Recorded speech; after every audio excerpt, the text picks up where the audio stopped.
functionality, like anonymous functions using partial and lambda, as well as using the logger library inside of Python.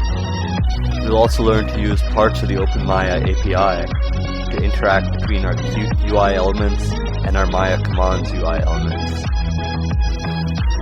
This will be slightly more advanced than our previous projects, but I'll break it down at every step so that it's still easy to follow along. With that, let's get started.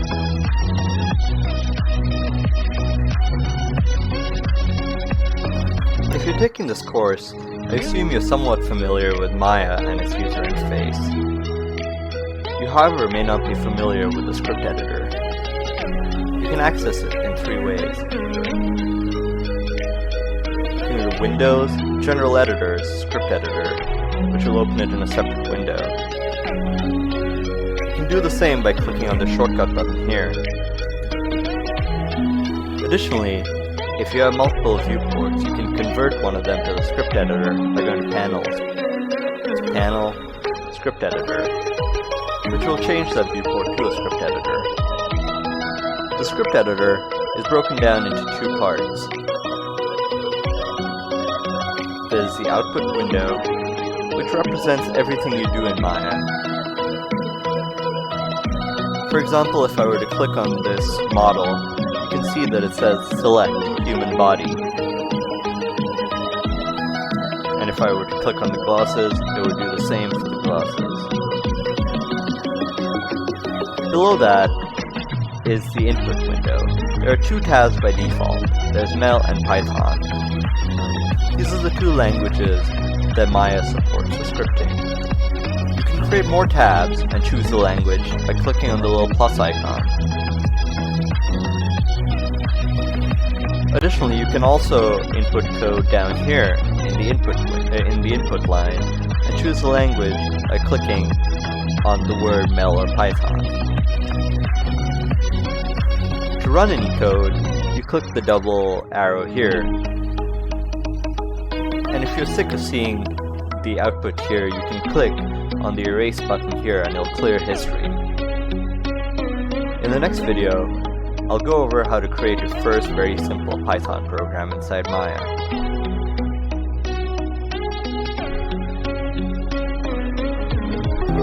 This will be a very, very short video because we're going to create our very first Python program. In the Maya script editor, choose the Python tab and type print, followed by a space, quotation marks, hello, my name is, and put in your own name. My name is Throve, so I'm going to put down Throve. Finally, to run it, you're going to click on the double arrows up here. When you click that, you'll see that Maya reports back. Hello, my name is Throve. Congratulations, you've just written your very first Python program. Continuing on from here, we're of course going to make much more advanced programs, but I figured I'd show you how simple Python can actually be.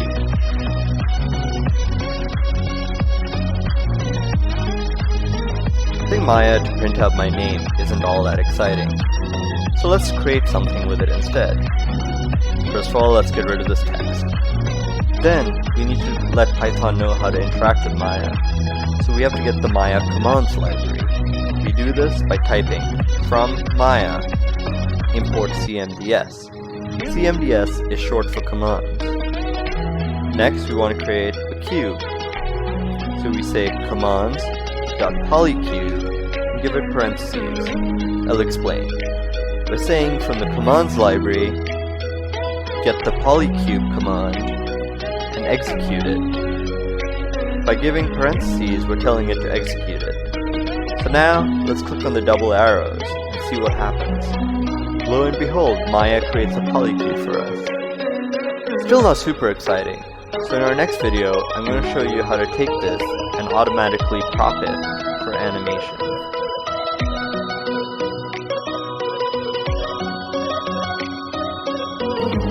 So now we have a cube.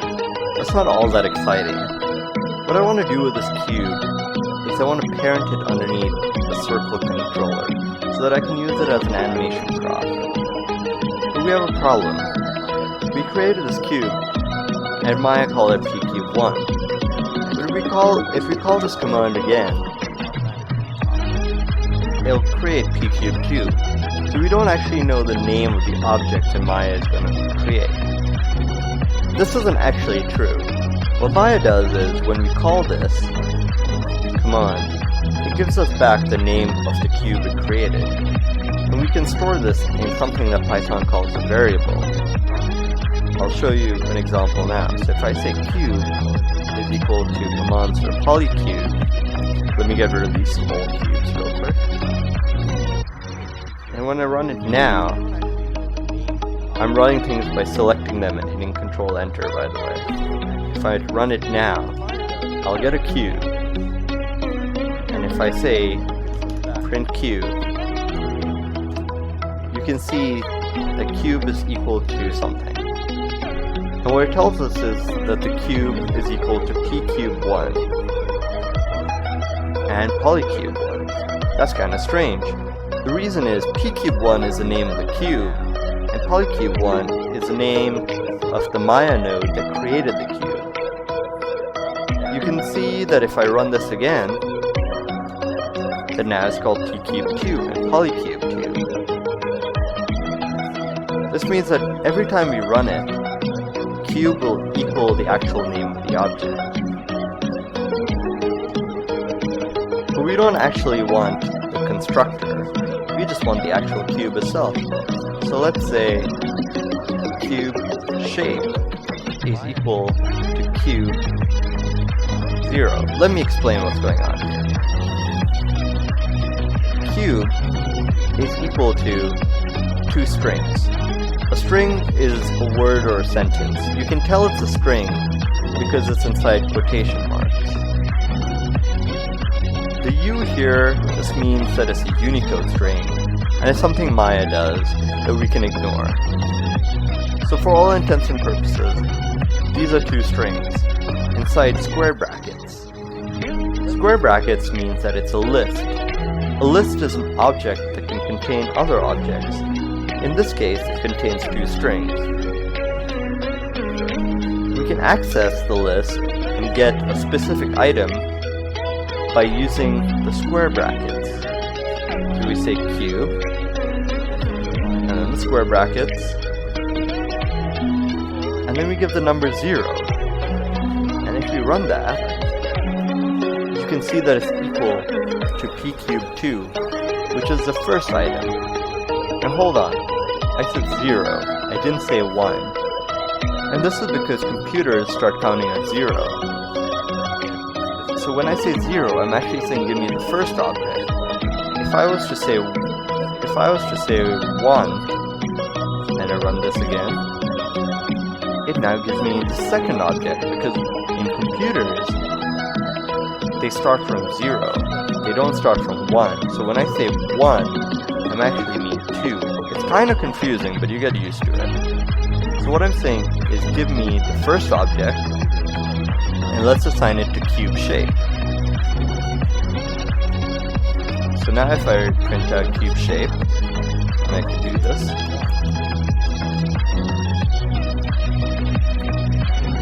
it will say pcube2, which, if you recall, was the first object of the list called cube. Now we can do the same with a circle. So let's say circle is equal to commands.circle, print circle. So you can see, we create the circle. Again, we call the circle command from the commands library, and we assign whatever Maya gives us back to the circle variable, and then we print the circle variable, which gives us a list of two other strings. The first is the circle node, you can see there, and the second is the construction object. Again, circle is a list. I can show you this by saying type circle.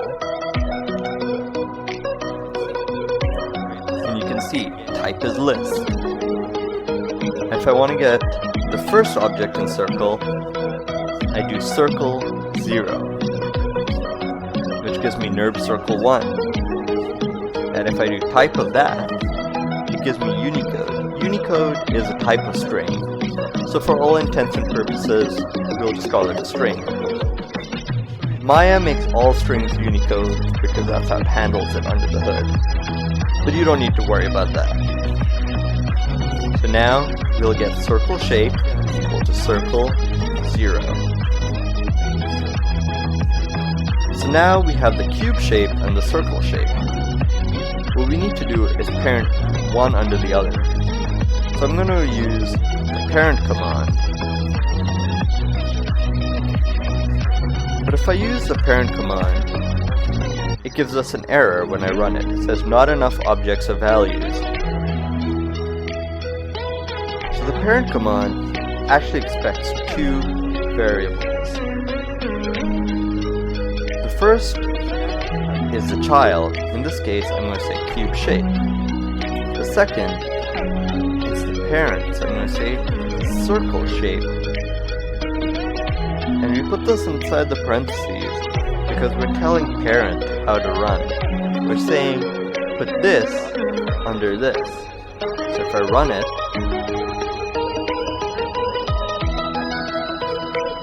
oops, I actually never assigned circle shape. Let me run this again. Now let me run this again. And you can see that the cube is now under the circle. This is great because it means I can move the circle and the cube moves with it. But there's a problem. If I move the cube, it can still move without the circle, and I don't want that. So what we're going to do is we're going to lock the cube's attributes. So we'll go to the channel box, and let me clear out the history here by clicking this little eraser icon so I can show you what I'm going to show you. So we'll right click on Translate X, and I'm going to say Lock Selected. Now this tells us exactly what it did. Except it tells us in Mel, which isn't all that useful, but we can still use it as a starting point. So we know that it used the setAttr command, so we say commands.setAttr. We know that it used pcube2.tx, which is short for translate x, as you can see over there. And we know that it said lock is true. So we say lock equals true. See, so Maya told us how it runs in Mel, and it's really simple to convert it to Python. So if I run this, then let's change tx to ty. You can see that it locked the translate y channel. But hold on, we went through all this work so we wouldn't have to ever actually call the cube by its actual name. And you're right, so let's get rid of this. What we're going to say is we know the cube's name will be stored in cube shape. You can add strings together with the plus sign. So we're saying cube shape plus .ty. And what this will give us, if I run this, will give us pcube2.ty, exactly like up here. This is because strings can be added together with the plus symbol. But I don't want to just do ty, I want to do all the translates. So let's say translate, and then let's run this. And I locked all three translates. Now let's copy this, and change this to rotate, and this to scale. And let's run these two lines that we just made. Now all the attributes are locked, so I can't move the cube, I can't scale it, and I can't rotate it. But I can rotate, move, and scale the circle.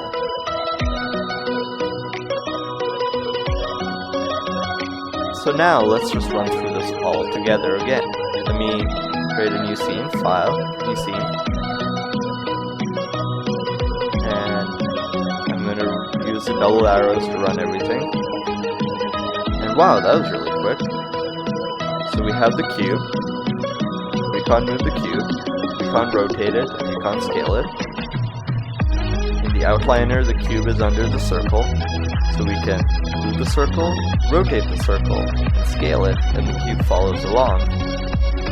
But you notice that when we did this, the cube was selected. Wouldn't it be nice to just put the cherry on the top so that we can actually directly select the cube? Oh, sorry, I mean directly select the circle.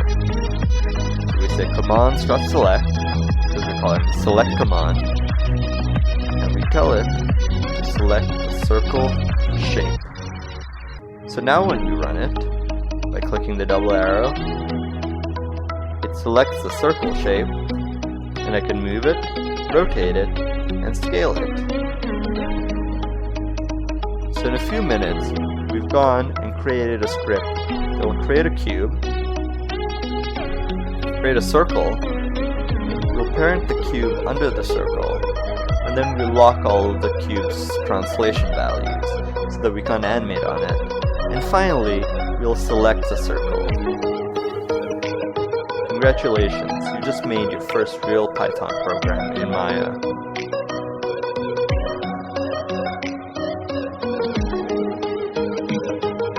Now that we've gotten into Python a bit, I'd like to introduce some core concepts. First of all, you'll see the print keyword that will print anything after it. In this case, the string hello world. Strings are denoted by their quotation marks, anything in either single or double quotes in the string. So if I say print type of hello world, you can see that the type is string. As I'm typing, you'll see PyCharm giving me auto-completion to help me type faster. So if I say print type 22, you can see that the type of 22 is integer. Integers are whole numbers.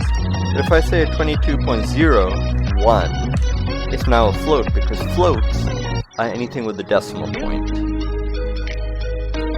Other types are false, which is a bool, and true, which is also a bool. Bool is short for boolean. It can either be true or false. Finally, the last simple type is none. None means nothing is assigned. It is a none type. We've been introduced to variables. I can say foo is equal to hello. And if I say print foo, it'll print hello, because hello is being assigned to foo, and we're printing foo, which prints out the value of hello. Following the simple types, we now have complex types. So I can say my list is equal to hello, 22, and false. Lists are denoted by the square brackets, and they can basically contain any other object inside them. In this case, a string, an integer, and a boolean. So if I were to say print my list, I would get a list containing the string, the integer, and the boolean that I gave it. My list can contain other variables. I can say foo is equal to true. And if I add this to the end, if I can type properly, you can see that it now includes the value of foo. I can change objects in a list by saying mylist.append, and I can say goodbye. And if I print my list, you can see that it now includes the word goodbye. I can access objects in a list by giving square brackets after the list and giving a number. So if I say the number 2, I now get false. And if I say the number 1, I get 22. Now why is this? The number 1 should be hello, right? Because it's the first object. No, in Python and other computer languages, they start counting from the number 0. So it goes 0, 1, 2, 3. So when we say the number 1, we actually mean the second object, which is 22. Similarly, we can reassign things inside a list. So we can say my list number 0 is equal to, I don't know, let's say spam. And now if you print my list, you can see that instead of hello, it says spam. So let's clear this out. Now there are different types of lists. We have simple lists with square brackets. We have a more complex list, which is a tuple, which is made with round brackets or parentheses. So we can do the same thing through spam, 22, false, true, just like a smattering of values. So if we say print my tuple and type tuple, my tuple, you can see that we get the tuple back, and it is indeed of type tuple. Now what makes a tuple different than a list? Well, I can't do my tuple dot append, because tuples have no attribute append, and I can't reassign anything inside a tuple, because a tuple does not support item assignment. Similarly, we have an object called a set. It's also special in that it can't have duplicates of the same value. So let's say I have foo. Let's change the spam to foo as well. So if I were to print my tuple, you'll see that there are two foos, or 22 false and a true. If I convert this to a set using the set function, you can see that it's now a set that's false, true, foo, and 22. Sets don't have an order, but they're also unique, so that you can't have multiple foos, and you can't have multiple 22s, for example.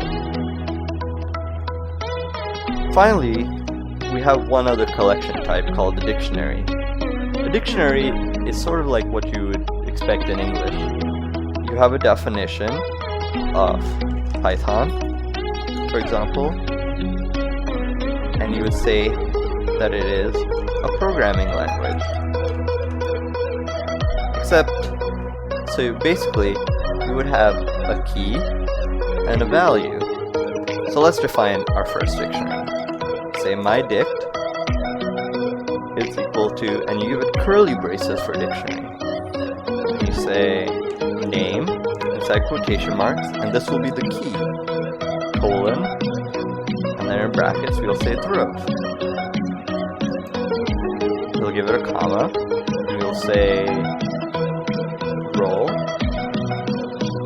and again, colon, and say pipeline key. Again, you have the key, the value, another key, another value. And like lists, dictionaries can contain variable types. So again, we have an integer instead of just strings. And we can say print my dict.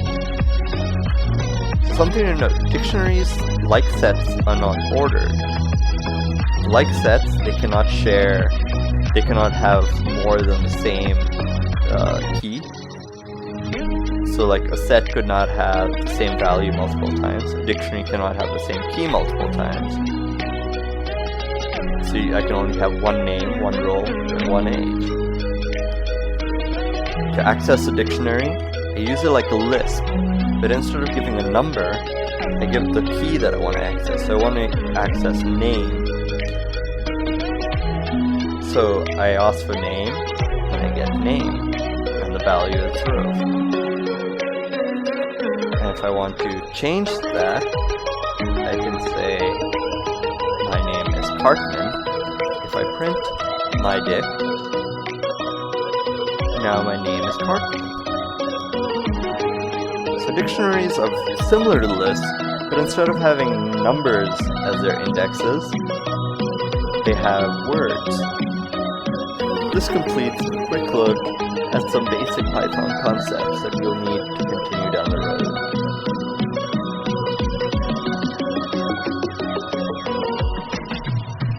We are now going to go over all the programming languages and APIs inside of Maya. Maya has two API libraries. The first is a commands library, or CMDS for short. It consists of bite-sized commands that artists can use to string together to make larger applications and tools. The other library inside of Maya is called the OpenMaya API. This gives technical developers deep access to Maya's internal architecture, but it comes at the cost of complexity, and it isn't very suited for artists to quickly pick up. For the rest of this course, we'll be mostly focusing on the commands library. Maya has four programming languages. The first is Mel. Mel is a Maya-specific language that's intended to be simple for artists to pick up, and it can only use the commands library. Mel is an interactive language, meaning that we can type it and see the results in real time. This is opposed to Maya's other primary language, C++, that was used to create Maya itself. C++ is a more complex language, and it can only access the OpenMaya API. Additionally, C++ requires to be compiled ahead of time, meaning that it can only be distributed as plugins and can't be developed in real time. Like C++, Maya has another language called C#. C# support in Maya is limited to Windows, and it has the same caveats as C++. It has to be compiled and can only access the OpenMaya API. On the flip side, C# is quite a bit easier to use than C++, and it is quite popular in the gaming community. Finally, the lost programming language in Maya, and the focus of this course, is Python. Python is in a unique position because it can access both the OpenMaya API and the commands library. It is the only language inside of Maya that is capable of doing this. Unlike Mel, Python is used by programmers outside of Maya as well, similar to C++ and C#. Python is quite popular in the programming community. Google has chosen it for its machine learning technologies, Dropbox uses it extensively, and scientists use it for scientific research. What this means is that Python has a very vast community, with many libraries that we can leverage for use inside of Maya for our tools. Additionally, this means that there are a lot of resources for Python. The reasons for Python's popularity is because it is an intuitive language while providing many advanced features that both C++ and C# have. This comes at the cost of performance. Python is in the middle of the road. It is much easier to use than C++ and C#, but it can be much slower. Usually this is a trade-off worth making, because Python code is quite easy to write, and often you don't need the speed that C++ and C# offer. Inside of Maya, there are actually 4 API libraries that Python can make use of. The first is the commands library. This was originally designed for Mel, but we can use it from inside Python as well. The commands library is quite performant, but due to its heritage as being created for Mel, some of the syntax and use can make it quite verbose to use in Python. This isn't ideal, but it's also not a deal breaker. The other API that I've mentioned already is the OpenMaya API. There are actually 2 versions of this, OpenMaya 1 and OpenMaya 2. OpenMaya 1 was originally designed for C++, and again, like commands, it is not completely Pythonic. This means that you'll often be typing things that don't make sense in Python, but would have made sense in a C++ world. In reaction to this, Autodesk made OpenMaya 2. OpenMaya 2 is a little more Pythonic and simple to use inside of Python. Unfortunately, it is not yet feature complete, so you'll still have to use OpenMaya 1 in some cases. The last API that Python can use inside of Maya is a hybrid API created by Luma Pictures called PyMel. PyMel was designed from the ground up to provide a very Python-like interface inside of Python. It does this by wrapping the commands library and the OpenMaya API into one interface that we can use. PyML is a pleasure to use because it can cut down on the code we have to write and makes it much easier to interact with objects inside of Maya. This flexibility comes at a cost. PyML can often be slower than both Mel and the OpenMaya API. Additionally, some studios do not allow PyML because of speed concerns and because of some stability concerns. Generally, if you're writing scripts, PyML is quite alright to use. But for this course, I'll be focusing mostly on the commands library because it is more important to learn. We will have one project that will use both the OpenMaya API briefly, as well as the PyML API for the entire project. With this covered, let's continue on to our next projects.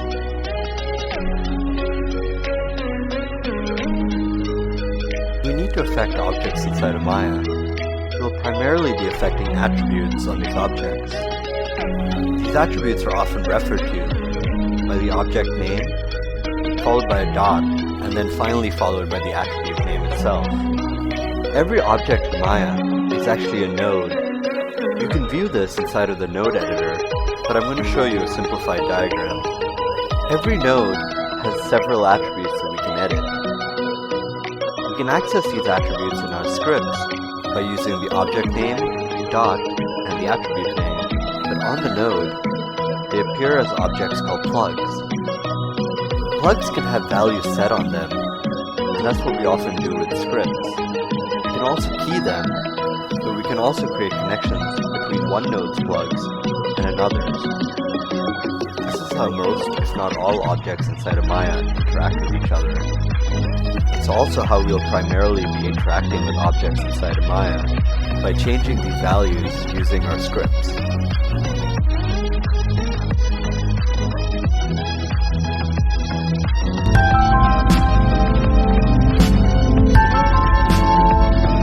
In this video, we'll be going over the two different Python versions in the wild. The two current versions of Python are Python 2.7 and Python 3.5. Python 2.7 is the latest in the Python 2 series. Python 3.5 is the latest version in the Python 3 series. Python 2 will see no more active development outside of simple security fixes, and will receive an end of life in the next couple of years. The Python Foundation has decided that Python 3 is the way forward. Now, why are there different versions of Python? Well, this is because Python 2 and Python 3 have many breaking changes between them. This means that Python 2 code isn't guaranteed to run under Python 3. Additionally, Python 3 has many new features that cannot be used by Python 2. This means that even though the language is very similar between Python 2 and Python 3, and in most instances you cannot even tell the difference, it does mean that Python 2 and Python 3 are not guaranteed to be compatible with each other.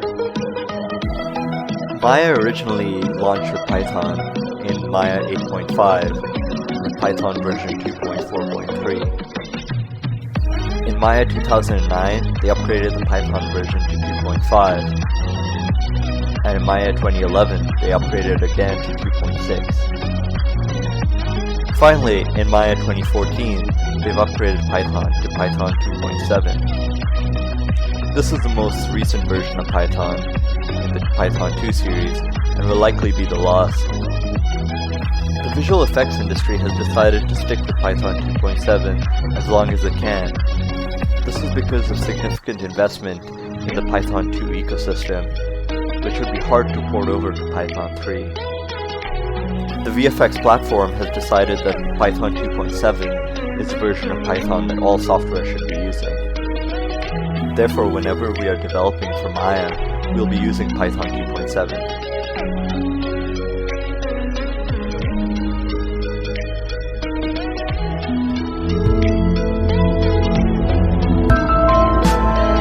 In this video, I'll go over how to save the script and then source it back in. So we'll go to File, Save Script. This brings up the document browser. The documents are stored in different locations on different operating systems. But for Windows, it's under Documents, Maya, your Maya version, and Scripts. If you're using macOS or Linux, I'll make sure to mention them in the video. I'm going to save the script as object renamer example.py, and I'll hit save. Now that I've saved the script, I can get rid of this. Now that the script is gone, I can say File, Load Script, find it again, and it'll load it into the current tab.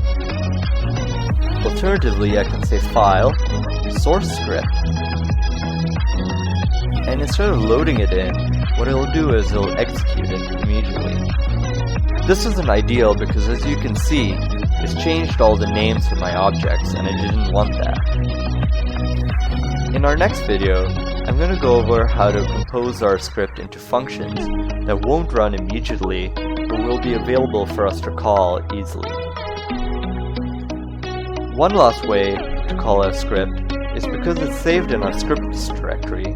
We can say import object renamer example, and what it will do is it'll import that just like we imported the Maya commands library, and now the script has been imported into Maya. But unfortunately, importing also executes the script, causing it to run yet again. Again, in our next few videos, we'll go over how to compose it into functions that will only run when called.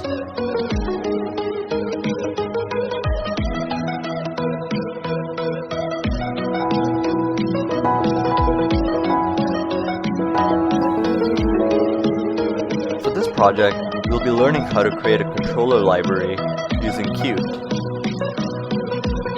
Our controller library will be flexible and will support thumbnails. We can import any of the objects that we save out, and we can also create any new objects we want.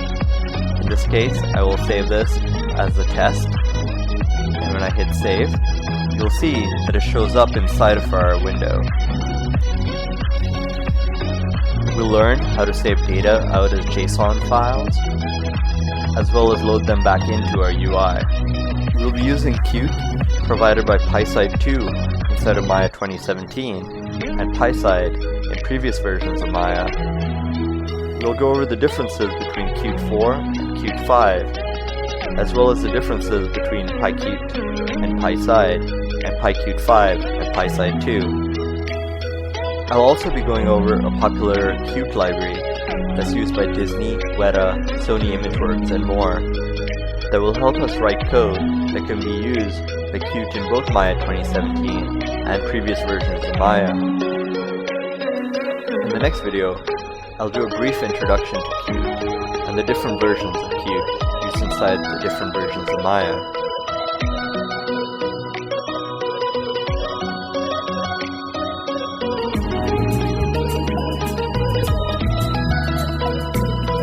Before we continue any further, I'd like to show you how you can get information about each of Maya's commands. Inside of Maya, you can go to the Help menu, go to Maya Scripting References, and click on the Python command reference. This will open the Autodesk documentation, and it will list every single command that Maya has to offer. I want to look at the parent command, and over here I can see that the parent command takes two objects, the child and the parent, and another series of parameters. Scrolling down, you can see each of the parameters with its long name and its short name, as well as a type. And scrolling down even further, we can find documented examples of how to use it. Back in Maya, we can also find help inside of the script editor. For example, if I want help on the parent command, I can select it, right-click, and go to Quick Help. This will list all the flags with their short names and the long names. Additionally, I can also enable auto-completion. I can go to this menu, and I can enable command completion and show tooltip help. Now when I type, it will try and auto-complete for me. And when I'm inside of a command, it will list all the flags that it takes. Personally, I like to disable this because it can get quite busy inside of Maya, though I leave it enabled inside of PyCharm. If you're ever stuck, the documentation online can be a great help. Maya's help features are limited to only the Maya libraries. but you'll often need to look up information about Python itself. The python.org website has great documentation on everything inside Python. For example, this is a page on all the variable types. You can also access help inside of Maya. For example, if I run help and give it an object, it will print out all the information about that object type. In this case, I'm looking up the help documentation for a list. Sometimes you already have an object defined, and you want to look up what you can do with that object. In that case, you can use the dir command. What the dir command will do is it will give you a list of all the objects and attributes that are associated with the object you give it. In this case, we can see that the list object assigned to the variable a has all these functions inside of it. And we can see that we can append to it, we can count it, insert, index, etc. Both of these functions are very handy, as you can look up information on the fly while you're writing a script.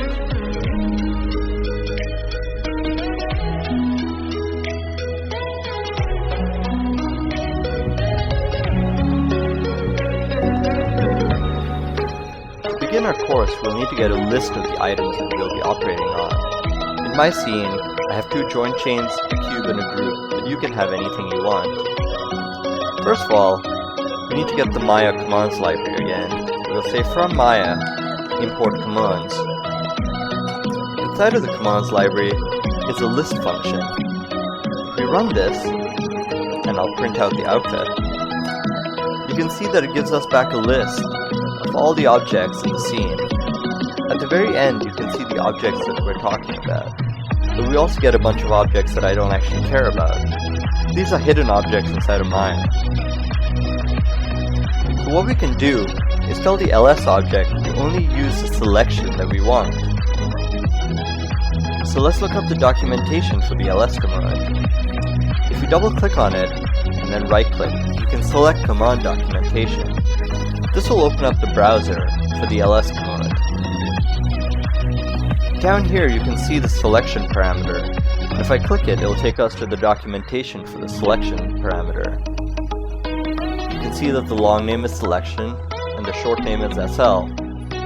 It is of type Boolean, which means that it can be either true or false, and if it's true, it will list objects that are currently selected. So back in Maya, now let's give the ls command the selection parameter. So we say selection is equal to true. And now you can see that it'll only list the object I have selected, in this case, joint 1. So let's store this inside of a variable. You'll say selection is equal to commands.ls selection is equal to true. But what if we don't have anything selected? If I now print out selection without anything selected, you can see we just get an empty list because nothing is selected. And if I redo it with something selected, we'll get back that object. If we don't have something selected, I want to do something different. So we'll be introduced to the if statement in the next video.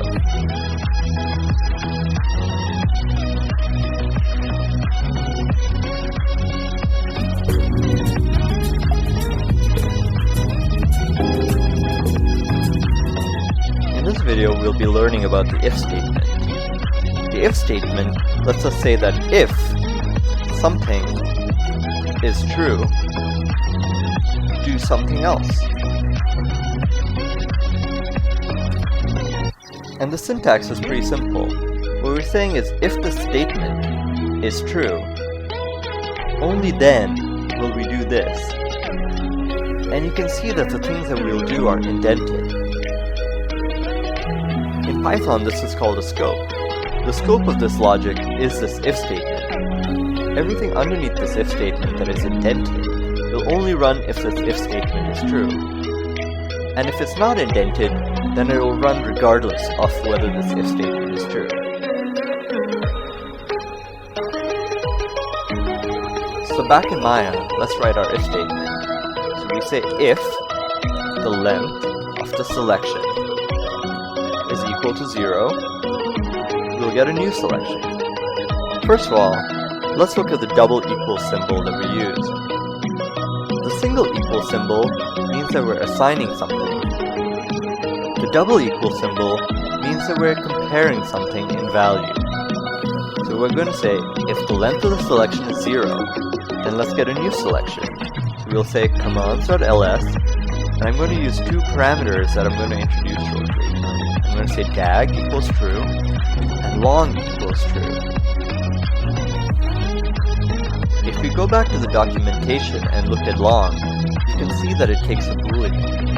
And you can see that if it's true, it will return full path names for dag objects. Now why am I doing this? Back in Maya, you can see that I have joint 1 and joint 4. But underneath joint 1, I also have another joint 4. It's sort of like at work when you have two Johns, and if you say, hey John, neither of them is sure which one should respond. In Maya, if I was to say, hey joint 4, both joint 4s will try and respond and it will cause an error. The long parameter means that we get the full path to the object. So we'll get joint 4 and know that it is a child of joint 1, whereas this joint 4 has no parent. Now let's look at the dag parameter. Back in the documentation, you can scroll up to dag, and you can see that it's actually called dag objects, but I've used the short form dag. This lists dag objects of any type. What this means is that we'll only get objects that are listed in the outliner, and none of the hidden objects inside of Maya. So if I now print the selection after this if statement, and notice that my print statement is outside of the if statement. That means that whether or not the if statement runs, this print will still run. So now if I run this, you can see that it's only going to use the selection that I have, because I have more than one object selected, therefore my if statement is false. If I select nothing, and now I run, you can see that it's listed every object in the outliner. This is because the if statement is false and does not run. This is because the if statement is true. The length of the selection is 0. Therefore we will get the new selection which will list everything in the outliner. But you can see that the order of the list isn't particularly useful to us. The problem is that if we rename joint 4, but it has the full path which is joint 1, joint 4, that is alright. But if we rename joint 1, the path to joint 4 now changes. This means that we can no longer find joint 4. Therefore we need to sort it with the children first and the parents at the end. Back in Maya, what I'm going to do is I'm going to sort the selection. So before this print statement, I'm going to say selection.sort, because selection is a list and it has a sort method. If I now print selection, you can see that it's actually sorted the list, but that it's sorted them alphabetically. That's the default behavior for sort. This isn't useful for us. Instead, we need to tell sort to use the length of the objects. This is because the children will have a longer full name than the parents, because they're deeper down. For example, joint 4 will include joint 1 in its path, whereas joint 1 will have nothing, because it is the topmost object. So we'll tell the selection.sort to use the length as the key for sorting. So we'll say key is equal to length. And now if you run this, you can see that objects are sorted from shortest to longest. Again, that's not what we wanted. We wanted the opposite. We can also tell sort to reverse it. So we say reverse equals true. And now if you run it, you can see that the longest objects are at the end, and the shortest objects are at the other end. What this means is that the children will be acted upon first, and then the parents, thereby not affecting the path to the children. In the next video we'll go over for loops and how we can go through all the items in the list and do something with them.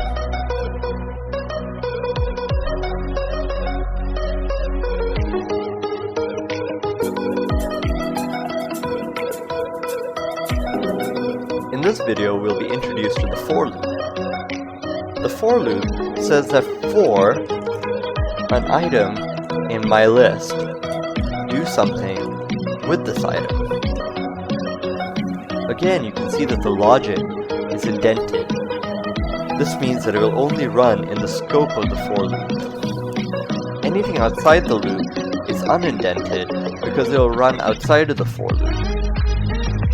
The syntax of the for loop says for item, where item is the name of a temporary variable. An item can be called anything you want. Inside myList, where myList is the list that you want to loop to, we're going to do something with that item.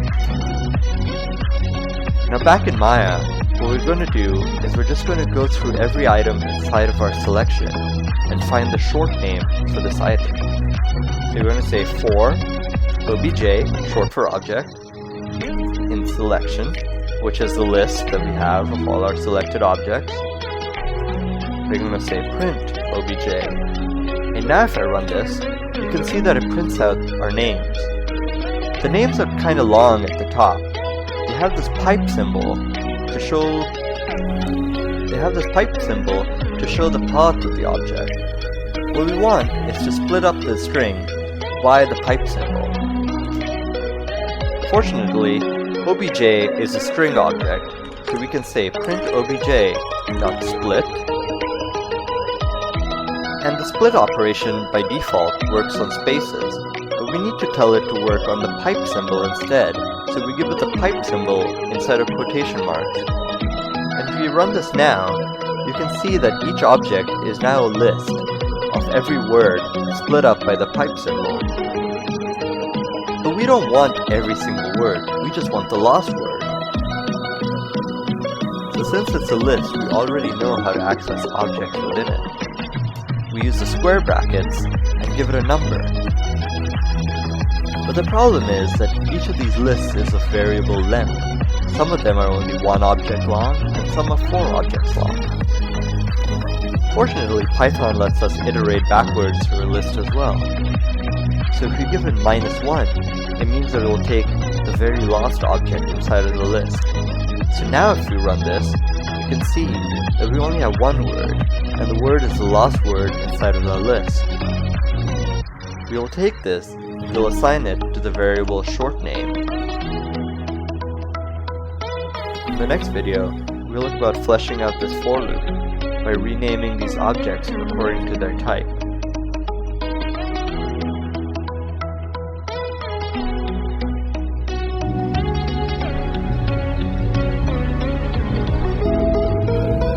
I'd like to take a pause here and talk about a different kind of loop, the while loop.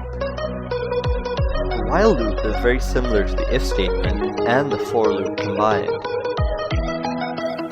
What it does is it says, if this statement is true, keep doing this action till the statement is no longer true. Additionally, you can exit the while loop, or even a for loop, by saying break. Break tells Python to break out of the loop that it's currently in. While loops are powerful for when we don't know how long an action should run for, but we know when we want it to stop. We'll be covering while loops later on in the course, but I thought it was useful to mention it now, so that you're aware of them if you see them in any of the documentation.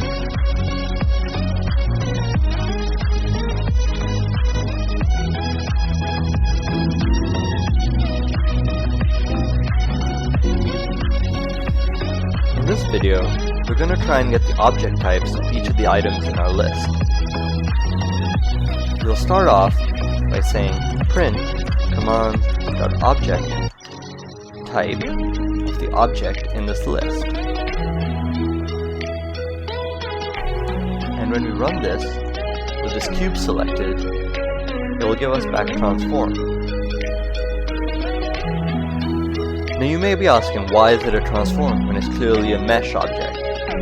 Well, in the outliner, if we right-click and say shapes, you can see that every shape is actually a transform and a shape. This is just how Maya represents its objects. So let's get rid of the shapes for now. And we have to actually find the children of the transform, and then get the object type of the children. So let's clear this out. And let's fetch the children. We can do this with a command called list relatives. And And let's store this inside a variable called children. Inside of list relatives, let's give it the object that we want to get the relatives for. Then let's tell it that we only want the children. Let's also tell it that we want the full pod to each of the children. If I run this now, and let me print out children so that we can see what we get. If I run this now, you can see that this shading group, which is selected, has no children. But if I select pcube1, you can see that we'll get the pcube shape 1 instead. If I choose this empty group, you can see that instead of the list, we get the none object. This is kind of annoying in Maya, because even though the command says list, when it has nothing to give us back, it gives us none. This means all our code would need to check if it's none or a list, but we can do a simple trick. At the end of this command, you can just type OR and 2 square brackets.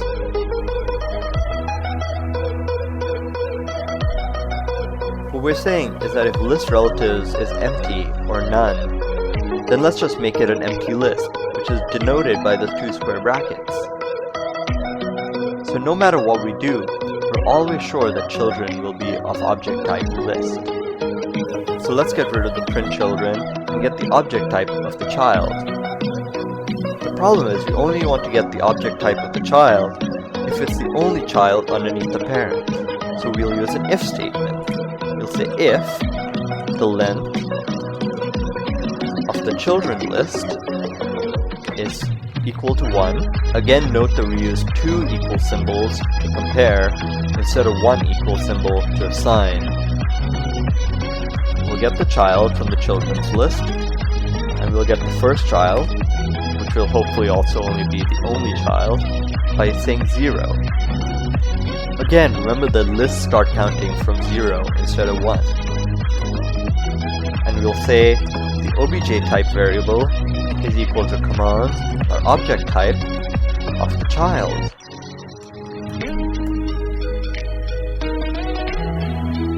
Otherwise, we'll say that obj type is equal to commands or object type of the parent, in this case obj.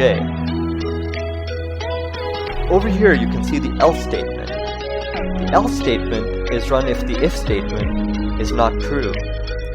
So if the length of the children is less or more than 1, we'll run this statement here instead.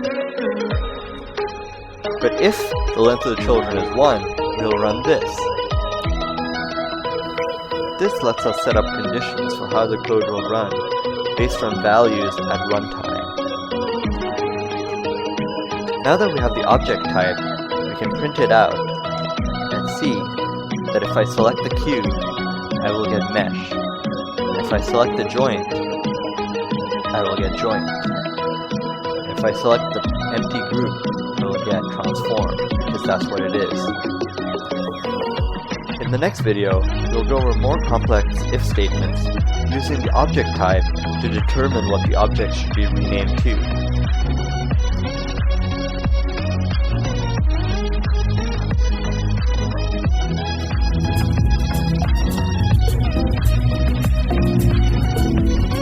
Now that we have the object type, let's figure out what our suffix should be. So we can use a few if statements to figure this out. So we can say if obj type is equal to mesh. Again, note the double equal symbol instead of the single one. We'll say suffix is equal to geo. Otherwise, if the object type is equal to joint, we'll say the suffix is equal to joint. This is the elif keyword. Like the else keyword, it will only run if the if statement is false. But unlike the else statement, it provides another statement to check. In this case, we're saying if the object type is mesh, then the suffix will be geo.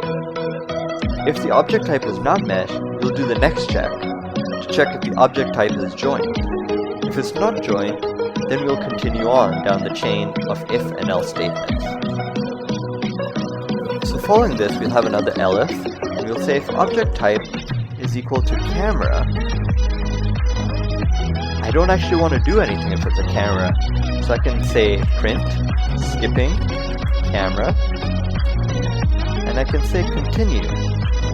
And what we're doing with continue is we're telling the for loop to continue on to the next item and not perform any of the other logic in this for loop for the current item. Next, we'll have the else statement, which will only run if all the other statements in this if, elif, and else tree are false. We'll say if none of these other statements are true, the suffix is equal to group. Finally, we say the new name is equal to short name plus underscore plus suffix. Because both short name and suffix are strings, we can add them with the plus operator, and this will create a string combining them. If I say print new name and run it, we can see the pq1 will be renamed to pq1grp because it is a group.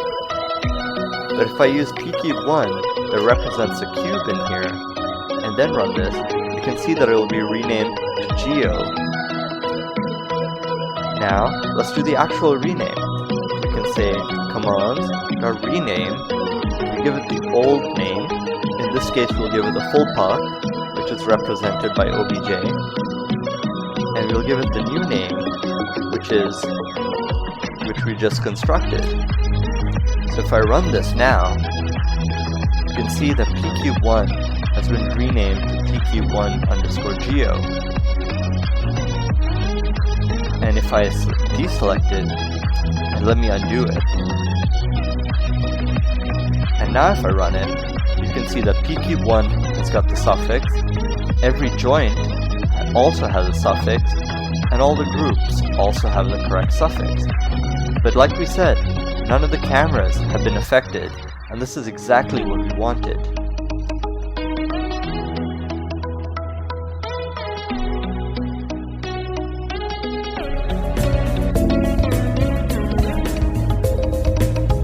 This is going to be a small video on how to install PyCharm and get it set up correctly for your system.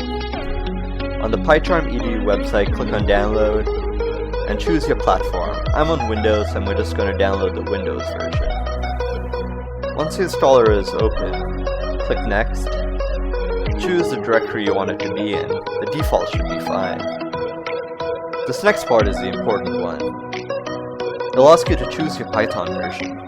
Make sure to install Python 2.7 and not Python 3.5. Maya uses Python 2.7, so it's important that we stay in sync with it. Once that's done, simply click next, and then just continue with the rest of the installer. It'll take a little while to install, and when it's done, you should have PyCharm ready to go.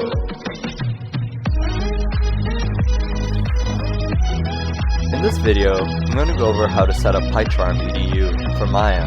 If you're using a different editor, I'll go over the common editors in another video and how to set them up with Maya. But for now, let's focus on PyCharm. First of all, we'll need to set up the Python interpreter. If you go to Configure and Settings, or if you already have some code open, you can go to File, Settings. It'll open up the default settings window. If you go to Project Interpreter on the left-hand side, it'll bring up this panel with a drop-down where you can choose different Python versions to use. What we want to do is use the Maya Python version instead. So we'll click on this little gear icon and say Add Local. You'll have to navigate to where Maya is installed. On Windows, this will be on your C drive or whatever you installed your Windows on. Under Program Files, Autodesk, Maya 2017, Bin, and there will be an object called MayaPy. On macOS and Linux, this will be in different locations that will be shown in the video. If you scroll down, you will find the MayaPy can select it, and this will tell PyCharm to use MayaPy as its Python version instead. Go back to the gear icon and click on More. Click the MayaPy that we just added, and hit the pencil. Let's call this the Maya 2017 Python, so we know which one we're using. Finally, we need to set up autocomplete inside of PyCharm. If you're using Maya 2015 and below, the dev kit for the autocomplete ships with Maya. If you're using Maya 2016 or Maya 2017, you'll have to download the autocomplete library. On my GitHub page, the dev kits are listed, so let's use the Maya 2017 download. We'll click on the link, and it will take us to the Autodesk App Store. On the Autodesk App Store, you can download it by going to the right and clicking on Download. When this is done downloading, you'll be presented with a zip file for your OS. Inside the zip file will be the dev kit base. You must find your Maya install directory. Again, this will be on Windows under C. It'll be in your program files under Autodesk, Maya 2017. And all you need to do is extract all of these into that directory. Just into the root of that directory, not into any subdirectory. If you're using Mac OS or Linux, again, the path will be different, but I'll mention it in the video. Once those are extracted, open up your PyCharm settings again. Click the little icon at the bottom right. You'll be presented with a bunch of paths for Python to use.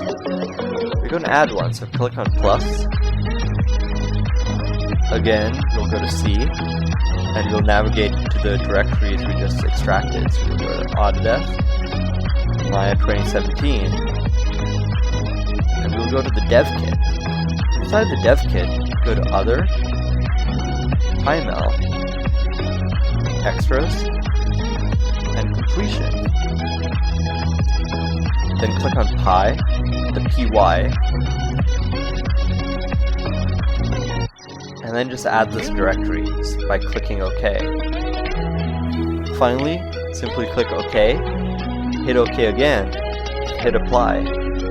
Now PyCharm will know to use the Maya Python instead of your system Python, and will be able to autocomplete as you type.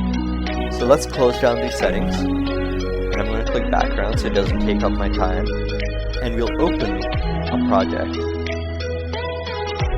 We'll go to your documents,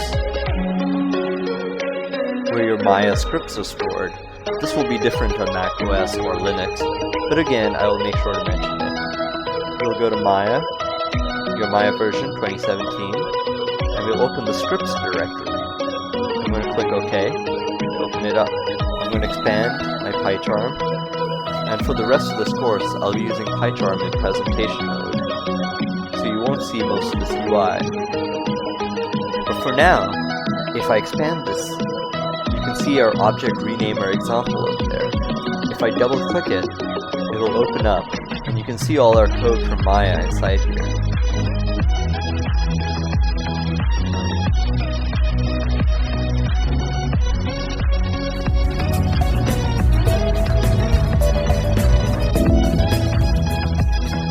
As I showed in the previous example, whenever I source a script by either clicking Source Script and choosing the script, or importing it, it runs immediately, renaming our scene again, which is not what I want. So let me undo this and shift back to PyCharm. In PyCharm, you can see all our code that we previously wrote. What's happening is, whenever Maya imports or sources our script, every single line of code is going to run from top to bottom. This isn't what we want, because we don't want it to run when we import. This means that we can never reuse our script easily. So what we're going to do is put all of our code inside of a function. To create a function, type def for define, and then the function name, in this case rename, and we'll give it parentheses to say that it is a function. Finally, we'll put a colon, and like everything else in Python, the scope is denoted by indentation. So we'll select everything that we've previously written and hit Tab. Tab will indent it underneath our definition of the function. That means that all of these things will only run when the function is run. Our function is created by the word def for define. This is the name of the function, rename. The parentheses are what we use to show what parameters our function will take. In this case, our function takes no parameters, so we'll just have the empty parentheses, followed by the colon, and then followed by all our code. Back in Maya, if we import this again, nothing happens this time. But we now know that our object renamer example is a library with the rename function inside it. So if we run it, it'll say module object has no attribute rename. That's because Python is trying to be efficient. It knows that we've already imported object renamer example, so it won't try to import it again. Instead, what we need to do is tell it to reload it. So we'll say reload object renamer example. I don't know about you, but that's a pretty long name to type, and we've already typed it 3 times. So what I'm going to do is I'm going to nickname it. I'm going to say import object renamer example as ORE, short for object renamer example. Then instead of saying reload object renamer example, that's a mouthful, we can say reload ORE. And over here we can say ORE in our rename. And when we call this, you can see that it runs and it renames all our objects again. This is your first function, and this will be it for this video. In the next video, we'll go over how to make our function more robust.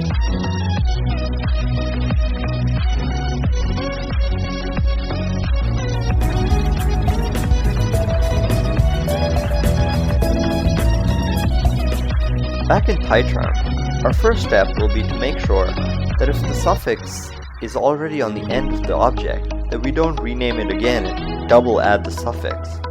This is simple. Because the object type is a string, we can say if obj.ends with suffix continue. And you can see PyCharm is auto-completing as I type. PyCharm has really powerful auto-completion, which is why I like teaching with it, because it's really useful if you're a beginner, as well as if you're an advanced TD. Anyway, I'm saying if object ends with suffix, we will continue and skip the rest of this logic, including the step where we rename the object. This means that if the object does end with it, it won't have 2 times the suffix every time we run this. So if you go back to Maya and run this function again, you can see that it doesn't affect any of these objects. But if I create a new cube, let's move it out here, which doesn't have the suffix, and now I run this, you can see that it's added it just to that cube, because that cube didn't have it before. But if I run it again, it won't add it again. This is our first advancement in the script. Our next advancement is that I want to add more suffix types eventually. But this if statement's already getting pretty long, and if we add a new one for every single object type, it's going to get kind of crazy. So what we're going to do is we're going to make a dictionary where we can define all the suffixes that we want. So we can type suffixes is equal to make a dictionary, we'll make curly braces. The reason I'm making this capital letters is because it is outside of a function, and usually it is nice, though not necessary, to make variables that are outside of a function or any other scope to be capital letters. Inside of this suffix dictionary, we're going to create a new key called mesh. We'll say colon, and we'll make mesh equal to geo. Next, we'll create a joint type, and we'll say the joint, we'll have a JNT suffix. We'll make a camera, and we'll say the cameras will have none. I will explain this in a bit. Next, I'm going to make a default suffix, and I'm going to call this default suffix group. Now down here, the problem is I have to say suffix equals this, suffix equals that, multiple times. What if I make a typo? I'm typing the same logic multiple times with small variations. Ideally, I would just type this once and just use that so I don't have to keep repeating myself. So let me get rid of all these if statements. Instead, we'll use the dictionary that we just defined to look up the suffix. We will say suffix is equal to suffixes, our dictionary, and we will say get, because we are trying to get a value from the dictionary. Now get takes one value by default.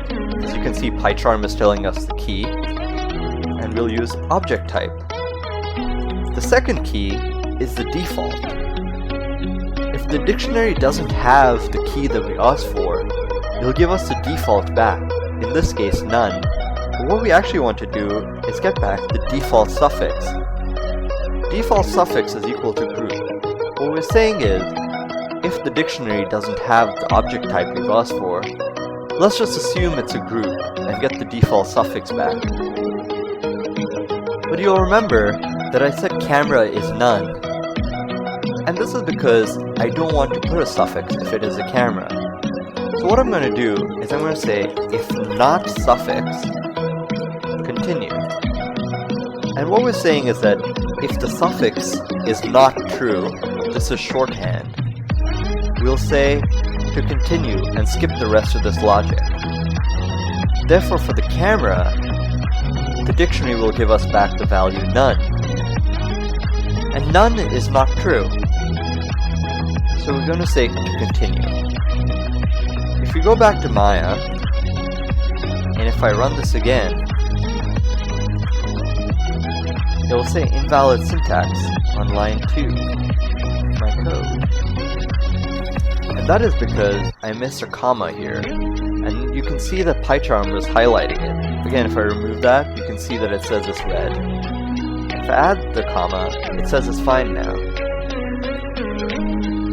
I'll go back to Maya, and if I run this again, this time it works. And you can see that everything works alright here. If I create a new object type, let's say create lights, ambient light. The ambient light is of type, let us see, the ambient light is of type ambient light. If we go back to PyCharm, I can add the ambient light type here, ambient light, and I can say that I want it to be LGT. If I go back to Maya and I run my script, you can see that it's renamed my ambient light with a new LGT suffix that I provided. And you can see the advantage of using this dictionary to maintain it, because I don't have to add another if-else statement for each single suffix. It cuts down on 2 lines of code for every single suffix. That's a lot when you add a lot more object types. The next thing we want to do is make sure that our function can be told whether to use a selection or not. So we're going to add a parameter to our function. We're going to say the parameter's name is selection is equal to, and we're going to say that it's false by default, so that it doesn't use the selection by default. That's a bit annoying because selection is already used as a variable name here, and this parameter name will be passed down into the function. And you can see PyCharm is highlighting every use of this variable now, and that's not what we want.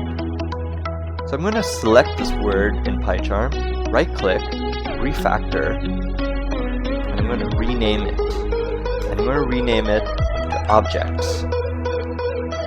And you can see that PyCharm has found every instance of that variable and renamed it. But it's also grabbed this one.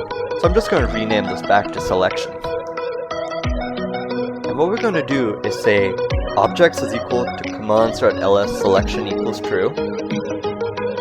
This is what we had before. But instead of using the hard-coded value of true, we're going to use selection as our input. By default it's false, but if a user provided true, then selection here will be true, and it will be true here as well. Again, we're only interested in DAG objects, and only in the long names. That means we can get rid of this. But what if the user has said selection equals true, and there is no selection currently? Well, what we need to do is error early so that we don't run the rest of our code, because the rest of our code can take a lot of time to run if we have a lot of objects. So let's error out early. We'll say if selection and not objects. And what we're saying is that if selection is true and objects are not true, and by that we mean that objects are empty, there are no objects, we will raise a runtime error. And we'll say that you don't have anything selected. How dare you? And this is our first error that we're going to throw. We're saying raise because we're going to raise an error. Just like you would raise a complaint against someone at work for having smelly feet, we're raising a runtime error, saying that we've encountered an error during our runtime. And then we give more details about it. You don't have anything selected. How dare you? I'm going to save this and move back to Maya, where if I now have nothing selected, but I say selection equals true, and I run this, you can see that I get a runtime error from our script. It tells us which line the error is on, where the script is, and it helpfully tells us the error that we gave it. You don't have anything selected. How dare you? Let me select something and run it again. This time I don't get an error. Alternatively, if I say selection equals false, that's the default. I don't actually even need to say this. Let me remove it. And it will run with selection equals false by default. And it will run across everything. Back in PyCharm, the next thing that we need to do is change how this formatting happens. This is alright, but we have 2 plus symbols and multiple strings. This is kind of inefficient in Python. A better way to do it, and it's slightly more complex, is with a %s symbol.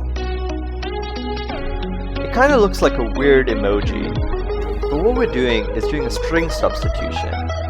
So we're going to say new name is equal to %s underscore %s, and we will give it a % symbol, and we will give it the short name and the suffix.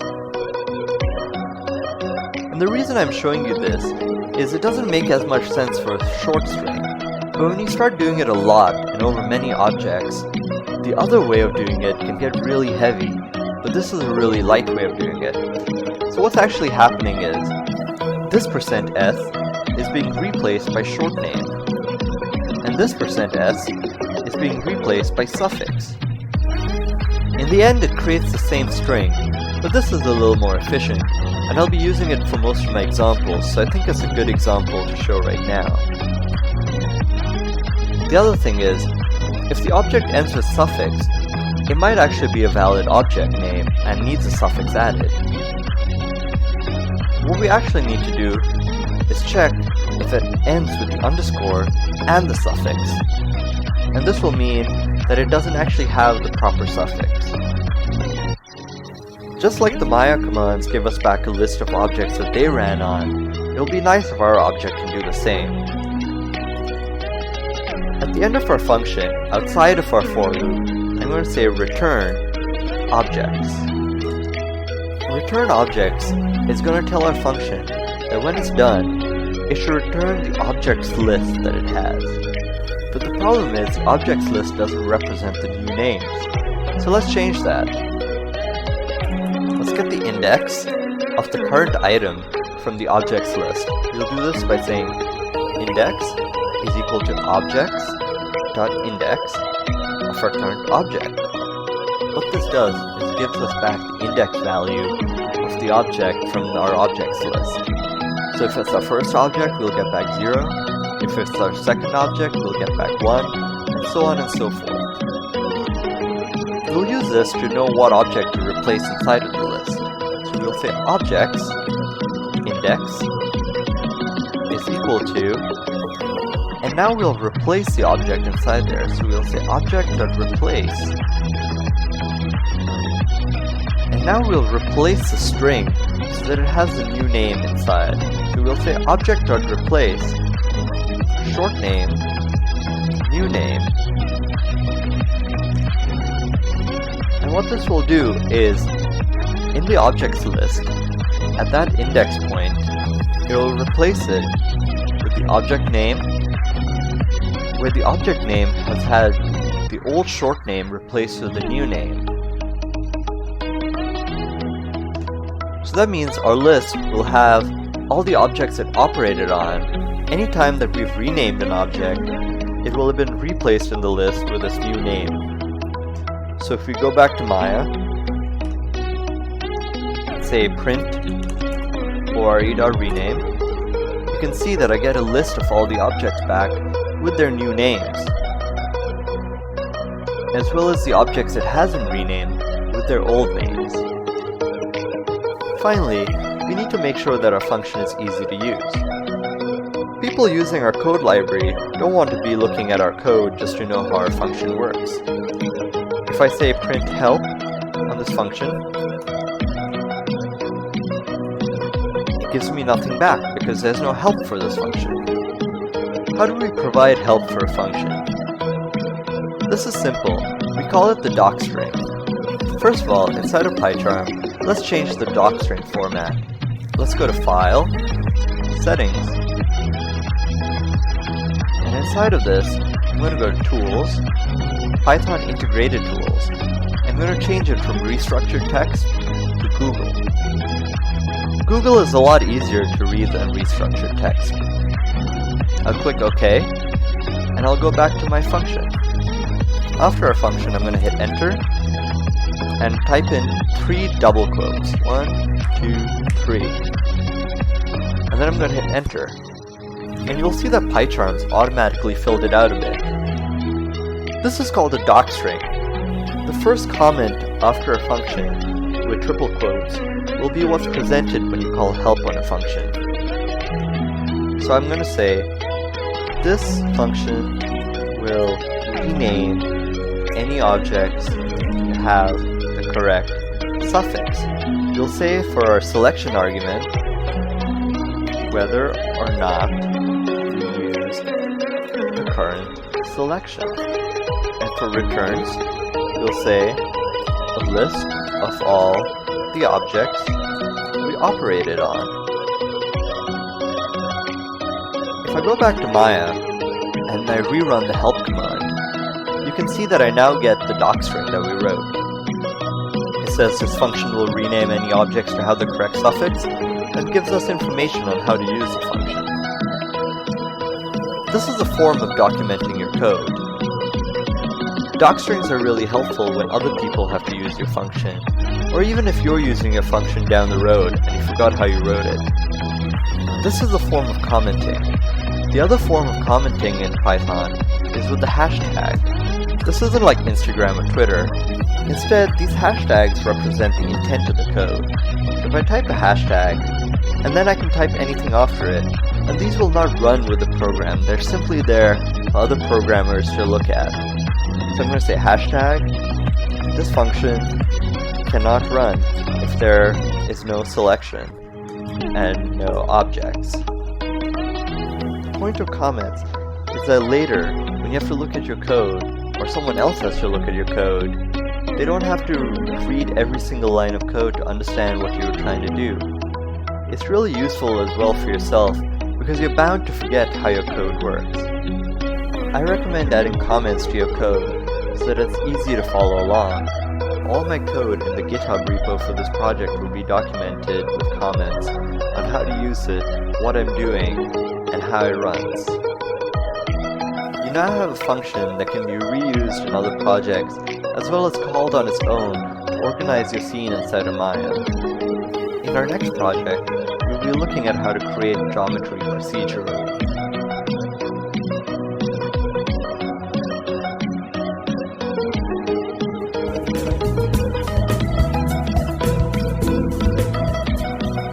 A common task to do in Python is creating strings. For example, let me create a string that says, hello, my name is Throat, I am 26. But I want to change this so I can use different usernames and a different age. So let's create a variable for user, and I'll call it Throat, and a variable for age, and I'll set this to 26. Now what I can do is say, hello, my name is, plus user, plus, and I am, plus age. And if I now run this, it'll tell us that we can't add a string in an int object. So it requires us to convert this integer into a string. And now it will work.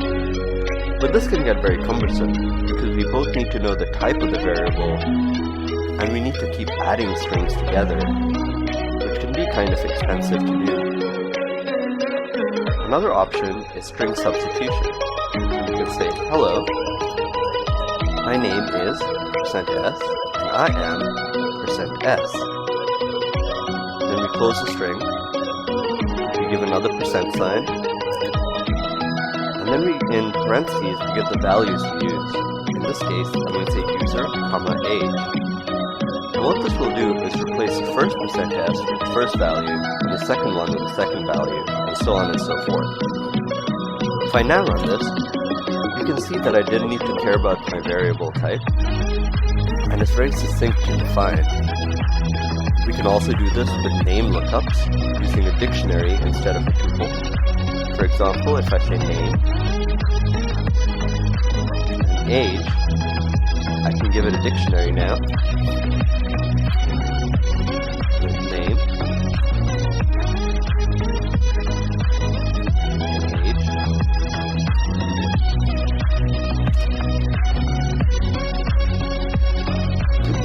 that should be name and user. And you can see that it now works.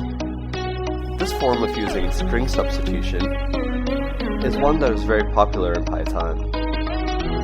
Unfortunately, as you create longer strings, it can become quite unreadable. And it's quite often that you'll have string substitution like this, where it's not possible to figure out what goes where. An alternate way to do this is using the format operator. We can say, hello, my name is, and then we give two curly braces, and I am, and we give two curly braces again. And then we say format, and inside of format, we give it the user and the age.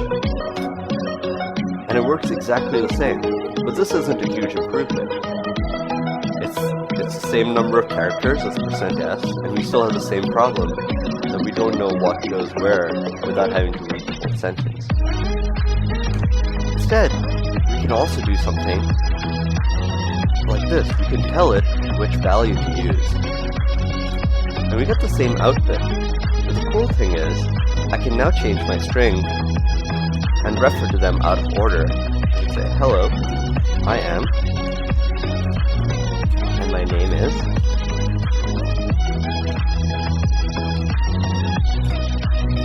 and this is really cool because I can define exactly where my values will go, and it makes it much easier to read and maintain. It also means that I can reuse any of these values. If I just say 0 and 0, I'll just use the first value multiple times. Whereas with string substitution, whereas with the %s method, I have to redefine user multiple times for each use. I can also do this with a dictionary lookup as well.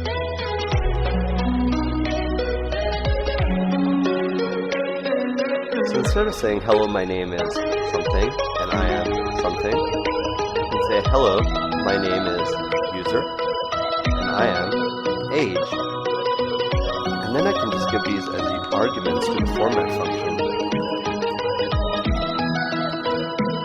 And now if I run it, it works exactly the same. If you are doing a lot of string construction in Python, in my opinion, using the curly braces is the best way to go, using the format operator. It's efficient, and it gives you a lot more functionality than using the %s symbol. That said, if you're only using a single value, %s can be very convenient. It is also common to see it used in many Python libraries, like the logging library. This is because it has been around much longer, and these libraries make use of its legacy functionality. For our course, we'll pretty much be using the %s format, but I want you to know about the .format option as well, because it is more useful.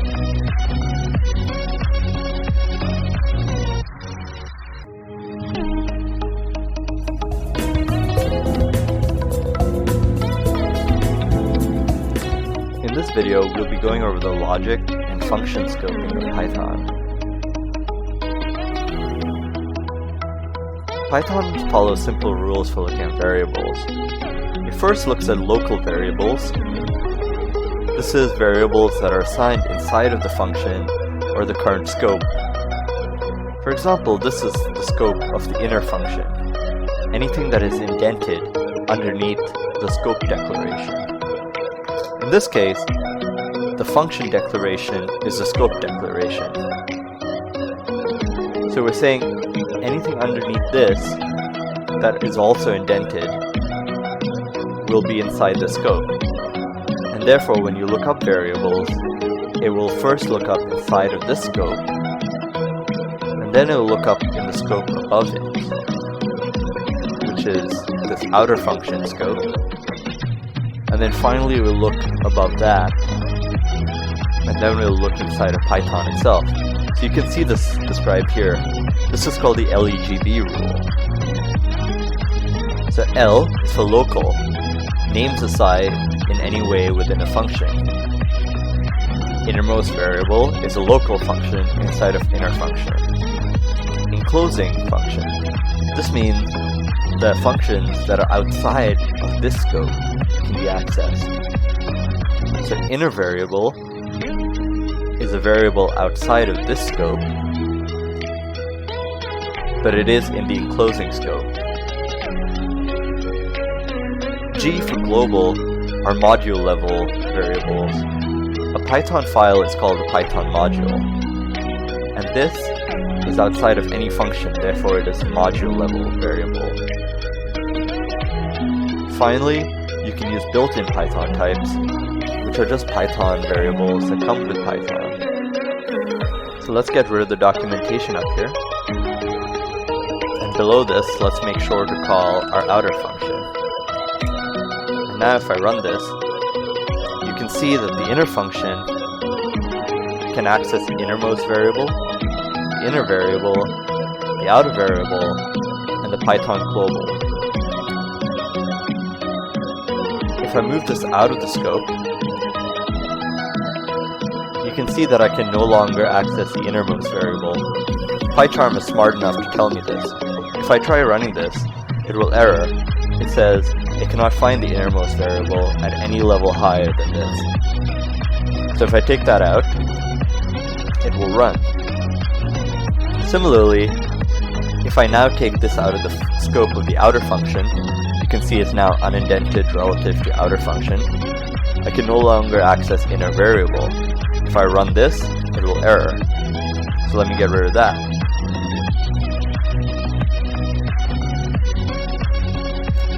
And now if I run this, you can see that it works perfectly. Again, this is because we go from local to enclosed to global to built-in. This is what we call the LEGB principle of lookups.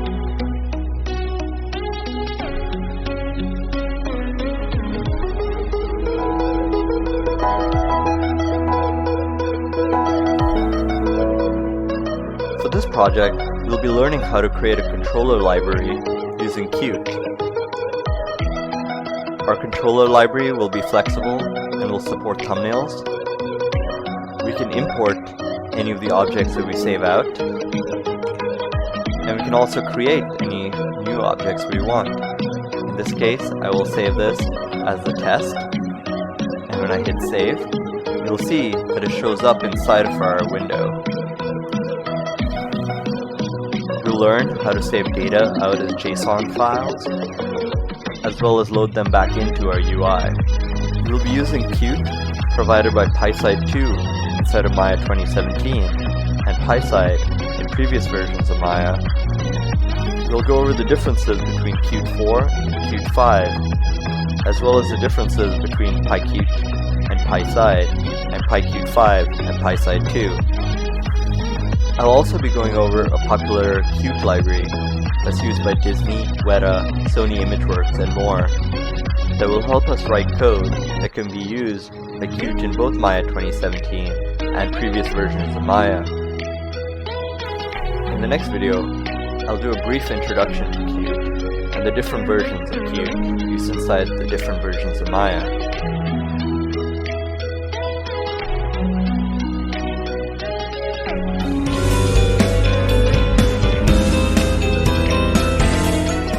In this video, instead of creating the script inside of Maya's own script editor, you'll instead be using PyCharm to create the script.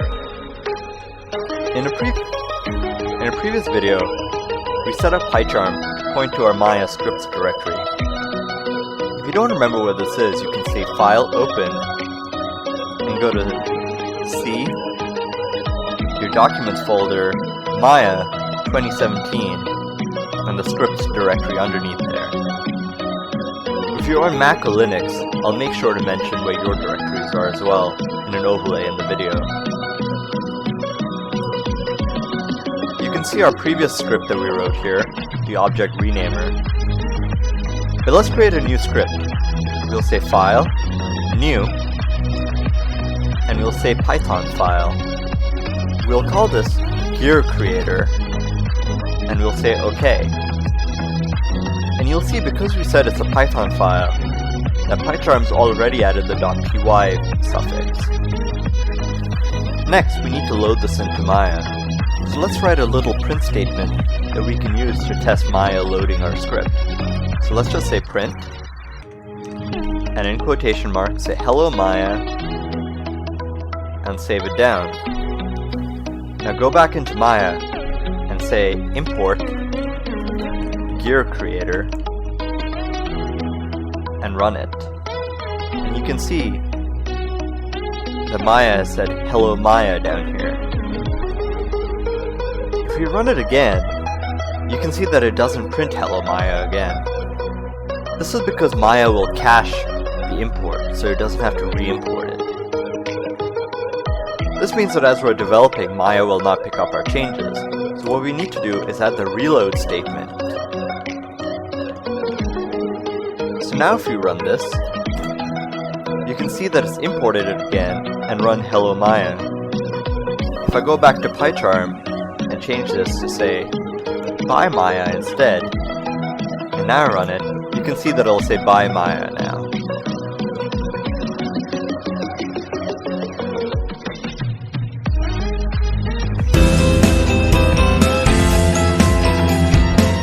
Let's go over how we actually create a gear. So first, I'm going to go to Create, and then I'm going to choose a polygon pipe. We can set how many subdivision axes that it has by changing it in the channel box. Right now it has 20. We select each alternating face to create the teeth.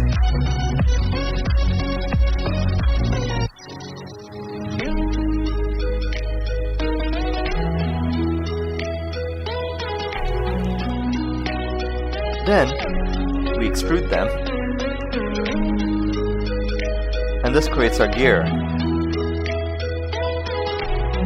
Now the problem with this is, we can't really change how many teeth the gear has. If I change the subdivisions, you can see that the extrude is now getting confused because it's pointing to polygons that no longer exist where they should be. So when we create our script, we'll have to make sure that we can control how many teeth the gear has. as well as how long the extrusions are, and we have to give it the ability to change the number of teeth later on. So let's get back into PyCharm. I'm going to expand my script editor a bit. I'm going to collapse my channel box. Let's get rid of the script that we already have. We're going to import the Maya commands library, so we're going to say from Maya, import commands. And again, you can see PyCharm giving me autocomplete as I type. We're going to create our temporary function. We'll say def to define a function. We'll give it the name, create gear. We'll give it the parentheses, within which we'll give it the parameters. Our first parameter is teeth, and we will give it a default value of 10. Our next parameter is length, and we'll give this a default value of 0.3. These are defaults that I think are good for our use case. Inside of this, we'll say print, creating gear, and then I'm going to just give the two parameters that we already have. So now if I run the script inside of Maya, you can see that nothing happens. This is because we're not actually calling this function. Just like we'd call functions inside of the CMDS library, we need to call the function inside of our gear creator library. So we're going to say gear creator dot create gear, and we're going to say teeth is equal to 20. And now if I run this, you can see what happens with default values. We're overriding the value of teeth because we've told it 20 instead of 10. But we keep the default value of length at 0.3 because we haven't specified it inside of Maya. And we can see that the function is clearly running because it prints out the statement creating gear and the two parameters. The number of teeth is the subdivisions multiplied by 2. So let's call this spans. We'll say spans is equal to teeth times 2. Remember, this is an integer, and we can multiply integers with other integers. So now if we say print spans, and run this inside of Maya, you can see that it says 40, because we're giving it the value of 20. I'm going to get rid of this default, and if we run this again, it'll give us a value of 20, because the default is 10. Let's leave a comment so that someone editing our script later can remember what we intended. I'm going to use the hashtag symbol, and I'm going to say, teeth are every alternate face. So spans times 2. Then we're going to create the pipe object. We do this by using the command .polypipe object, and we give it a parameter called subdivisions axis, and we tell it the number of spans that we want. If I run this now, and I delete my old gear, you can see that we've created a pipe. So let me delete this, and it'll give it a new value for teeth, and I'll say 30. If I run this, you can see that we have that many spans across it. If I open the channel box, you can see that the polypipe has 60, because we have 2 times the number of teeth for our spans. Let me delete this. Next, we need to make sure that we hold on to the transform and the constructor of this.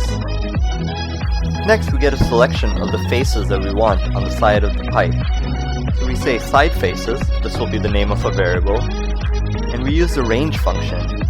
The range function gives us numbers between the first number and the second number.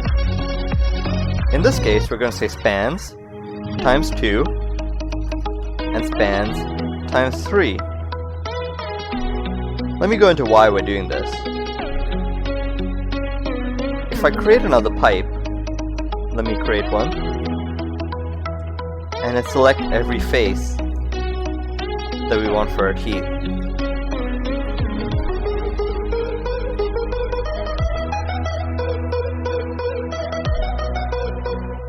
And again, this is created with a default value of 20 divisions. So if I select these faces, If I type ls-sl and run it, it'll give me the faces back. I can copy this into PyCharm so it's easier for us to see. And when I copy them into PyCharm, you can see that they start at face 40, go to 42, 44, and so on and so forth. Let me get rid of this line. That means if we're starting with 20 spans, our faces start at spans times 2, which will equal 40, and they end at spans times 3, which will equal 60. If I go back into Maya and now run this, you can see that I start at 40, but I'm going up in increments of 1, but I correctly end at 59, which is just before spans times 3, which is what we want. The range value also takes a third argument, which is the steps it should take, which means it'll give us every second number.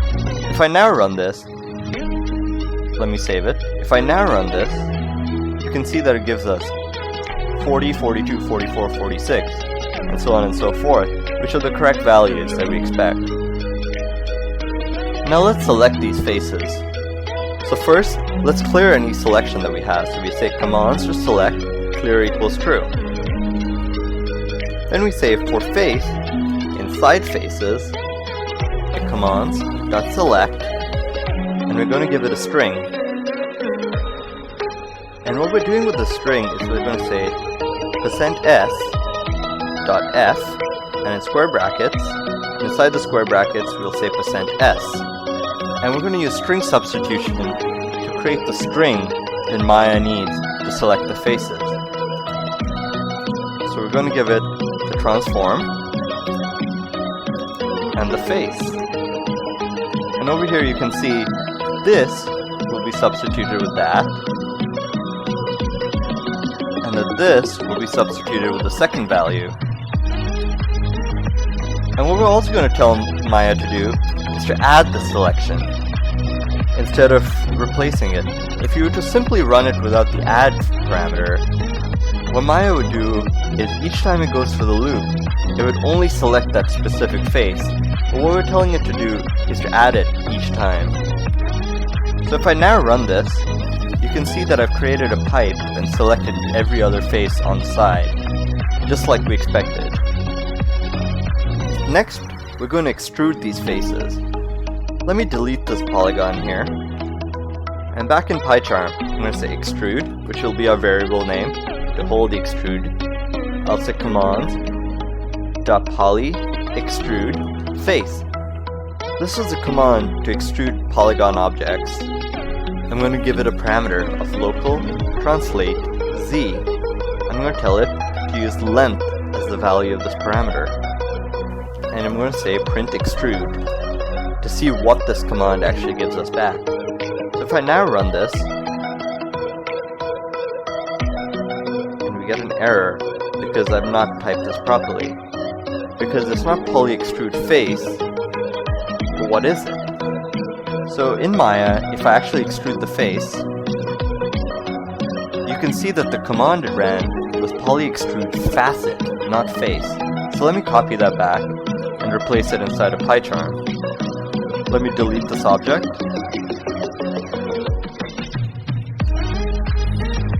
And now if we run it, we've created our gear, and we get a list back that says poly extrude face 1. Since our list will only contain one object, let's only get back the first object inside of it. We'll do this by putting the square brackets after calling it, and we'll give the value 0. Again, what we're doing is we know this gives us back the list, and we can access that using the same accessor method we've seen for lists, which is using the square brackets and using the 0 to access the first element.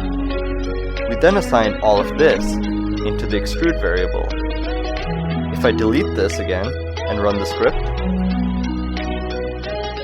you can see that we now get the poly extrude face 1, which was the first element of that list. Finally, for our function, let's return 3 important objects that we'll need to make use of later. We'll say return, and we're going to take the transform, the constructor, and the extrude node. So if I delete this gear in the scene, and I run it again, but this time I'm going to say print whatever this function gives us. And if I run it, you can see that our function gives back a tuple of the transform node, the constructor, and the polyextrude face. There you go. We have a function that can create a gear and gives us back useful data that we can use to manipulate the gear in the next video. Before I finish off this video, let's add some documentation to our function so that people can use it easily. After the function definition, put down 3 double quotes and hit enter. And PyCharm should automatically complete it for you. If not, just copy whatever my video says. We'll say, this function will create a gear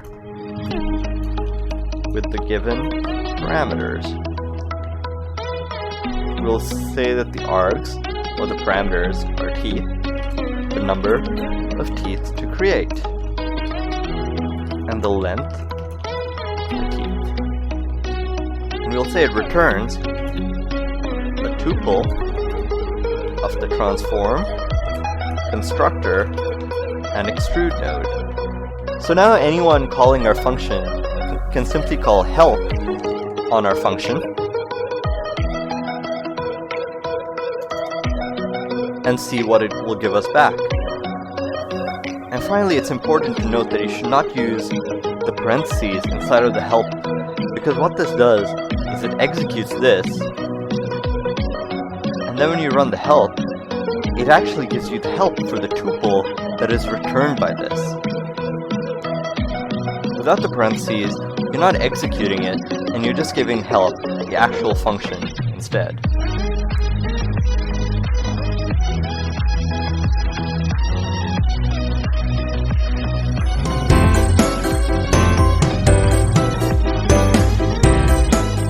To recap our last video, we've created a function that can generate a gear based on the parameters that we give it.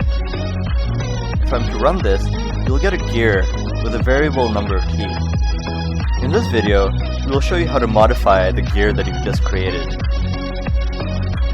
The function that we created returns back the transform, the constructor, and the extrude node.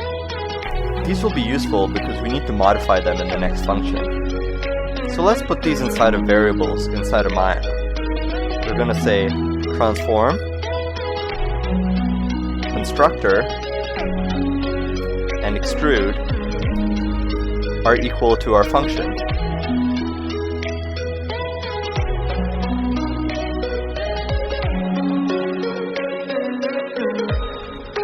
And if I now run this and I say print transform, print constructor, and I'm going to say transform, constructor, print, extrude.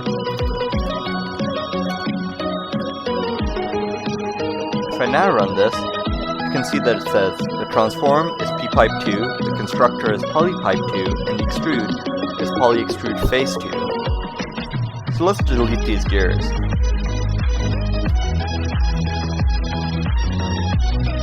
Let's create a new gear.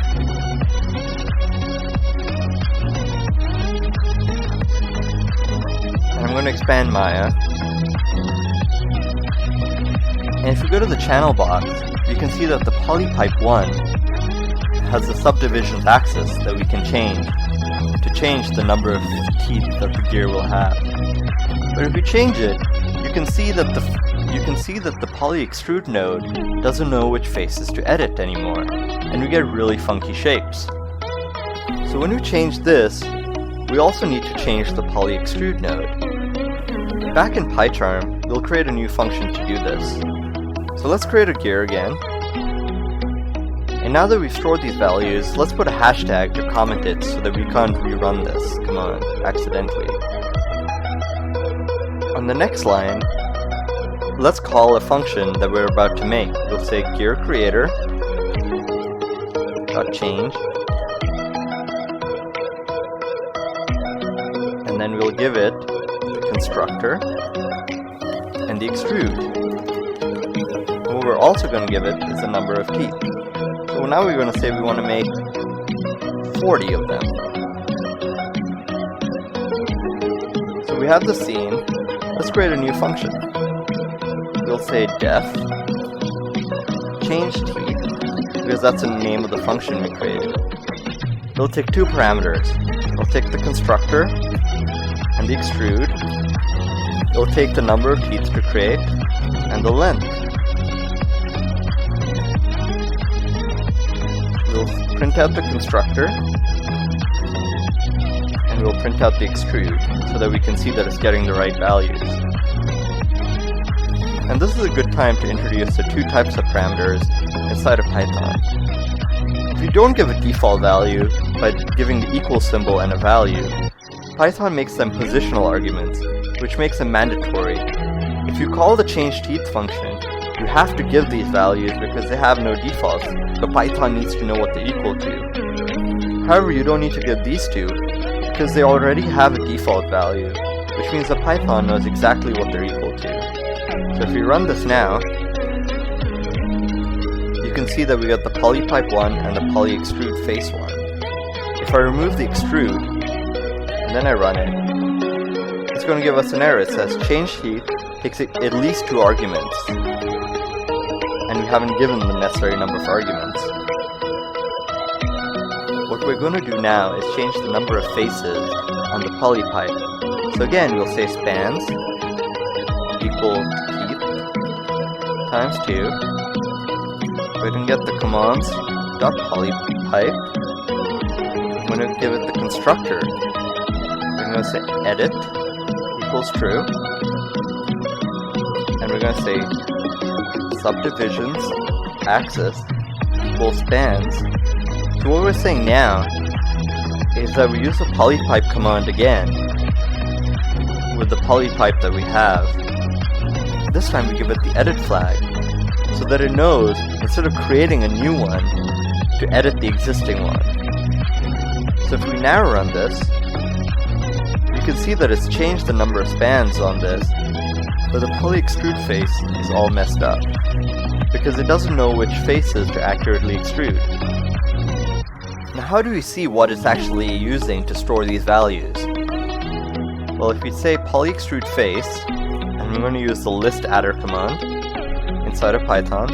So in a new line, I'm going to say commands. First of all, let me import the commands library. So we'll say from Maya, import commands. And we're going to say commands dot list adder. I'm going to give it the polyextrude face 1. If we now run this, it gives us back nothing. That's because we need to print it as well. If we select this and then run it, it gives us back a list of all the attributes. There are too many to go through, so I'll tell you the one we're interested in. It's called input components, which we can find right here. We can use the getAdder command to see what it's equal to. So we say getAdder polyextrude face 1 dot input components. And if I now run this, you can see that it's equal to the face values that we have. So we can use, just like we use the getAdder command, we can use the setAdder command to set it again. So we'll create a list to store all our faces. And just like before, we'll say side faces is equal to range spans times 2 spans times 3 and 2. Again, this will mean that we'll go through the first face, which will be the number of spans times 2. Then we'll step up every 2 values as given by this. Sorry, this should be spans times 3. This will be the faces that we want, and we're going to change this list to be called face names so that we don't get confused. So now what we'll do is we'll say for face inside faces, face name is equal to And again, we'll use string substitution. We'll say f and square brackets, and inside of that, we'll say %s. Because that %s will be substituted by this next value inside these parentheses, which will be face. So if I say print face, and I now run this, let me get rid of this. First of all, let me just copy this out so that we can see the values that are expected. But now if I run this, you can see that it's giving us back the names, the numbers of the faces. What I actually wanted was the face name. If I print that out now, you can see that it says F, and then in square brackets the face name that we want. So what we're going to do is we're going to add this to the face names list. So we say face names dot append, and again you can see PyCharm giving us helpful completion, and we'll say face name. So now if I say print face names and I run this, you can see that it's very similar to the list we have here. Now what we're going to do is, like we did earlier, we're going to now set the attribute. So we're going to say commands.setAttr. Again, we'll use string substitution because we don't know what the name of the extrude node is while we're running the function. And we're going to give it the extrude node. And then the next argument it needs is how many items there are in the list that we're giving it. So we'll say len, and I'm going to give it the face names list. And what this will do is it'll get the length of the face names list and give it to the setAttr function. Next, it needs a list of all the faces that we'll be using. So what we can do is expand the face names list. We do this by giving the asterisk, and we say face names. And what this does is, instead of giving it the list of face names, it expands it so that each of them will be a parameter. This is the same as saying F160 here, and then giving another parameter saying F162, and so on and so forth. What we're doing is, instead of giving them each individually, we're expanding it from the list so that we don't have to do it manually. And then finally, the loss variable is type, because we have to tell it what kind of type the attribute is. And we're going to say component list. I'm going to save this, and if I clear out the history here and then run the script, you can see that our gear has been edited to have the correct number of teeth. We also want to be able to change the length, and this is again very similar. So we say commands the poly extrude facet, because it's a command we use to create the extrude.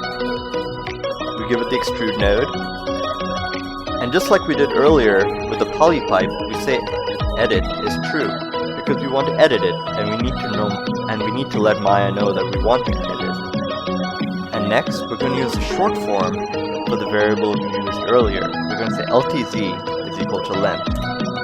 This is a short form of the local translate z parameter. You can see the short names inside of the Maya documentation. I'm just going to use it here to be lazy. If I now run this again, it works like we expect. I can change the number of teeth to 10 again and run it, and it changes that.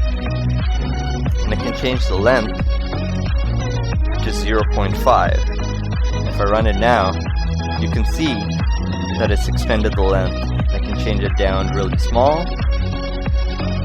And just like that, we have a function where we've created a gear, and now we can modify the same gear that we've created.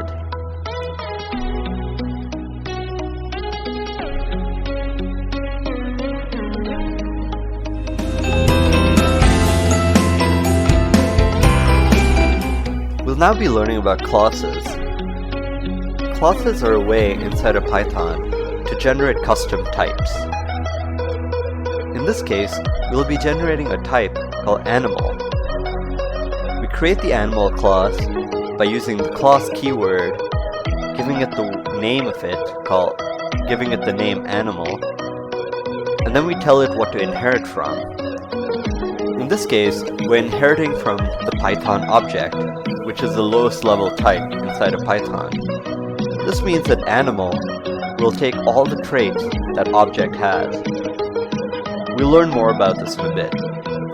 Within a class, we can define methods. These are similar to functions, but they have to live within a class, and they all take self as a first argument.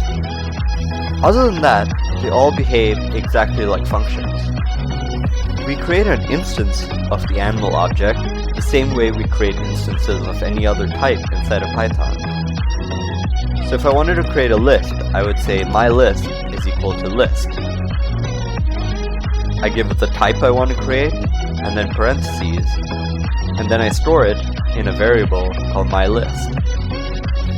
So if I want to create a new animal, I can say something like tiger is equal to animal, and give it parentheses. In the same way we created our list, we're creating a new animal instance by telling it the type, giving parentheses to indicate we're creating a new instance, and then storing it in a variable called tiger. If I say print the type of tiger, you can see that it is a class of animal stored inside a main. This is irrelevant right now, but we'll learn about it later. We've learned how to call functions with objects. So earlier, if we wanted to tell something to speak, we would say speak, and give it the object we want to perform this action on. For example, we've been doing things like saying commands.parent, while only changing certain aspects of it as we see fit. This gives us the ability to define lots of reusable behavior. We've seen how animal inherits from object, but we can create other types that inherit from animal. For example, let's create a dog, and instead of object, I'll tell it to inherit from animal. And I'm not going to define anything here. So let's create a new dog. I'm going to call it Fido is equal to dog. Again, we're creating a new dog instance, and then storing it in the Fido variable. If I say Fido.speak, it's going to say my name is none, because it's using the method defined up here. Instead, I wanted to say woof. So I'm going to now redefine speak, and I will say print woof. And now if I run this, it's going to say woof. And this is because we've redefined just the speak method from this class up here. But if I now say Fido.breathe, even though we haven't defined the breathe method for dog, it's going to inherit those traits from animal. In this case, we define breathe up here, and you can see that it says I don't know how to breathe down here, just the same as it says I don't know how to breathe up here. This is because dog inherits every single trait from the animal object. And this is because we define animal as the base for dog. We can explore this further by saying print type of Fido, and it will say that it is of the class dog. But if we say print is instance Fido of animal, it will say true, because Fido is an instance of dog as well as of animal, because Fido inherits both the dog and the animal traits. If we define more methods on this to override, we can say walk, and I'll say print I walk on 4 legs. And now if I run Fido.walk, it'll say I walk on 4 legs. But again, if I say Fido.breathe, it's going to get the method from the animal class instead of from the dog class. Finally, we can also always add our own methods to any subclass. In this case, let's say what is breed? And we'll say print self.breed. And let's define a breed up here. And we'll say breed is none. So if I say Fido.what is breed, you can see that it gives us back none. But if I now set this value, and I'm going to tell it to be a Doberman, if I now run it, it'll tell me it's a Doberman. But if I change Fido from a dog into just a regular animal, and then run it, you can see that it says animal object has no attribute what is breed. This is because what is breed is only defined on the dog object, and not on the animal class. So it will only work if Fido is for dog and not just an animal. What this allows us to do is define common behavior in a base class, in this case animal, that all animals can share. And we can define more specialized behavior inside of a subclass like dog. Now if we create a new class, for example fish, and we'll tell it to be an animal, and we can just redefine the breathe method. And I'm going to tell it that I breathe underwater.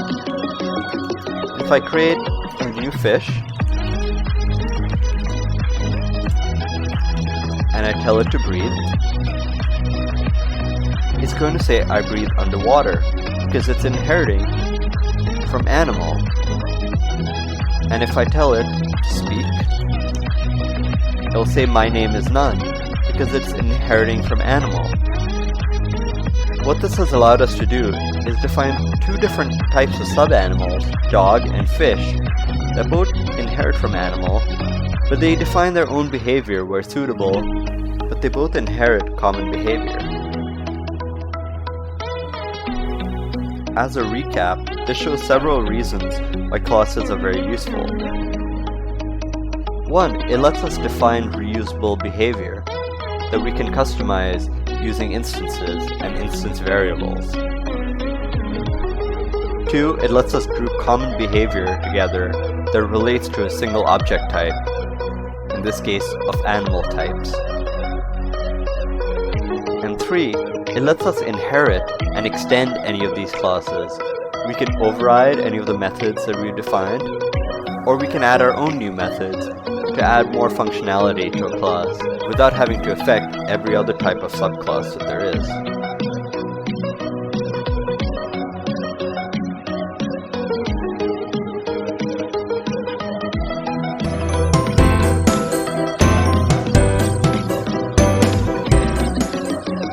We're now going to convert our gear creation and gear modification functions into a class that we can interact with more easily. In PyCharm, create a new file by going to File, New, and say Python file. We'll say gear class creator instead. I'm going to right click on the tab and say split vertically. This will split our code vertically between the gear creator and the gear class creator that we'll be now creating. For the majority of this video, we'll stay inside of PyCharm until we have to go back to Maya, because the functionality is quite simple. First, let's say from Maya, import CMDS. We'll create a class, and we'll name it gear, and we'll inherit from the Python object.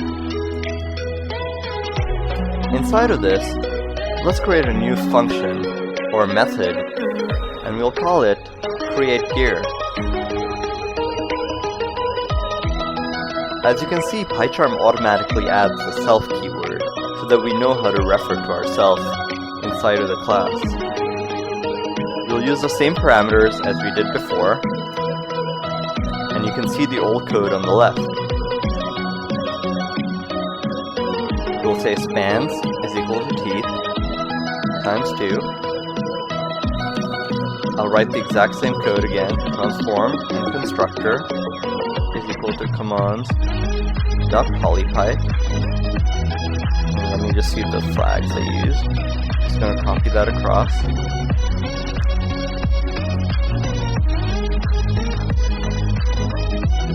And we're going to say side faces is equal to range, spans times 2, spans times 3, and say 2 again. We'll tell it to clear the selection. And we'll say for face in side faces. And let me just copy the rest of the code from this function. And make sure that it's indented so it's in line with the create gear function. Or in this case, it's a method. Next, let's create the change teeth method. We'll copy it across, and I'll just make sure that everything is indented properly by selecting it and hitting tab. And I'll manually add the self keyword in the beginning. So this isn't very useful. We've just taken the same code and put it inside a gear object. If you go back into Maya, we can import this by saying gear class creator as gear creator. What we're doing is importing the new module, but as this module's name, so that we don't have to change the rest of our code. And if I try and run this now, let me just comment out this line. If I try and run this now, it'll say that there's no create gear method. This is because it's now inside of a class. So let's create the class. And you'll say gear equals gear. And if we now run this, oh, sorry. We have to say that gear is inside of gear creator. And if I now run this, you can see it works. We still have to manage all of these outside of our class. That's not very useful to us. So back in PyCharm, let's change this. First of all, we have the self. What does this mean? This means that when we're inside of here, gear refers to this instance of gear, and our methods know how to access it. Another thing that classes let us do is store values inside of ourself. So let's try this now. So what we're going to do is we're going to say self.transform and self.constructor. And down here, we'll change it to self.transform. And we won't return anything this time. Additionally, let's change it to self.extrude. And what we're doing here is we're saying, instead of having this variable stored inside of just this function, let's store this variable on self. This is a way to store variables outside of this function, and it's a good example of Python scoping. It's an example of a variable that exists only inside of this function. We cannot access it outside of this function. The second this function finishes, side faces no longer exist. Instead, we can store this variable on the class instance itself by using self. That means we're storing this variable on self. So now if you go back to Maya and I run this, let me delete this first. It'll say none type is not iterable because we're trying to expand the return values. And as you can see, we removed the return value. Originally we had this, we no longer return anything. So let me get rid of that. So I simply say gear.createGear.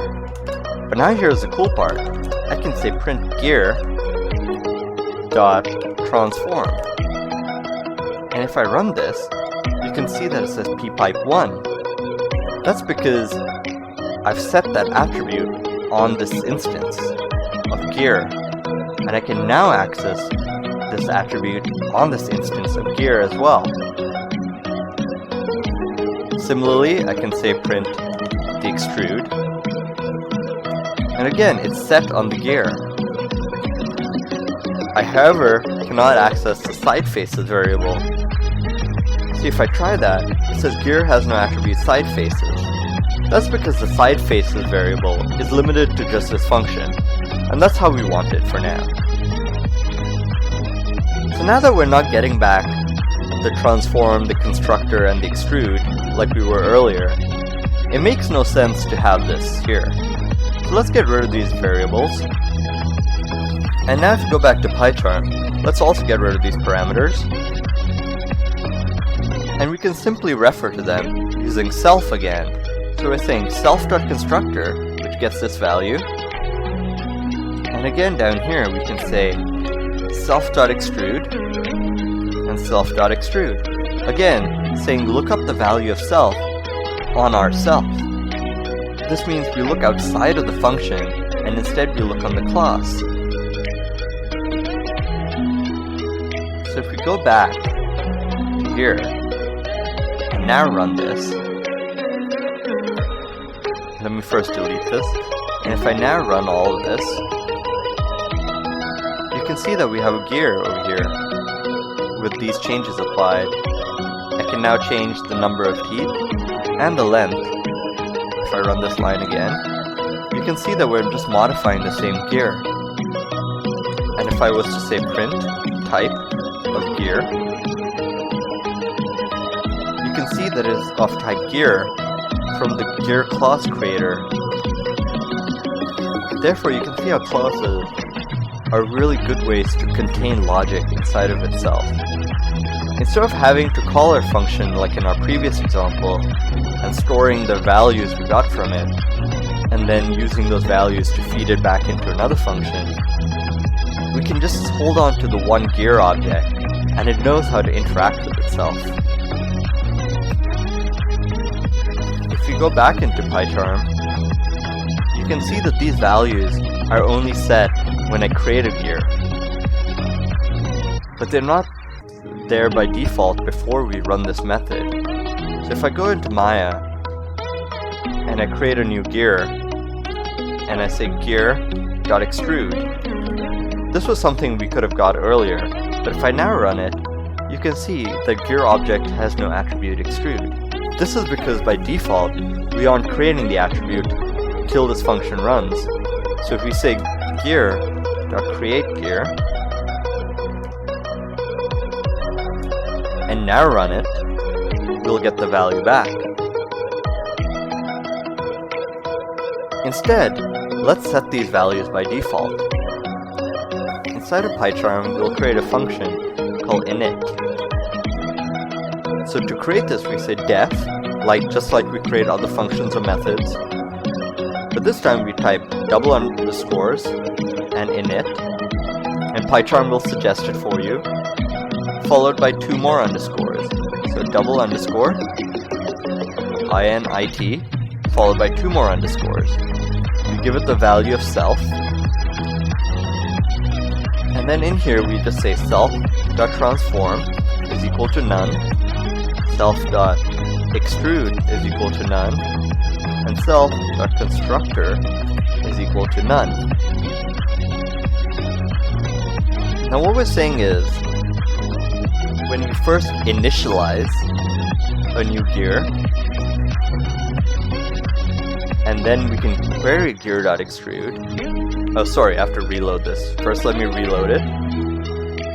And if I create a new gear instance, and then I run gear.extrude, you can see that nothing is printed out. In fact, I can say print gear.extrude, and it'll say none. This is because back in PyCharm, we're setting self.extrude equals none. But if I was to say gear.createGear and run this line,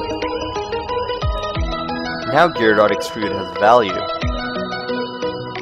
But what this means is that if we haven't run createGear, we can still get the value of gear.extrude.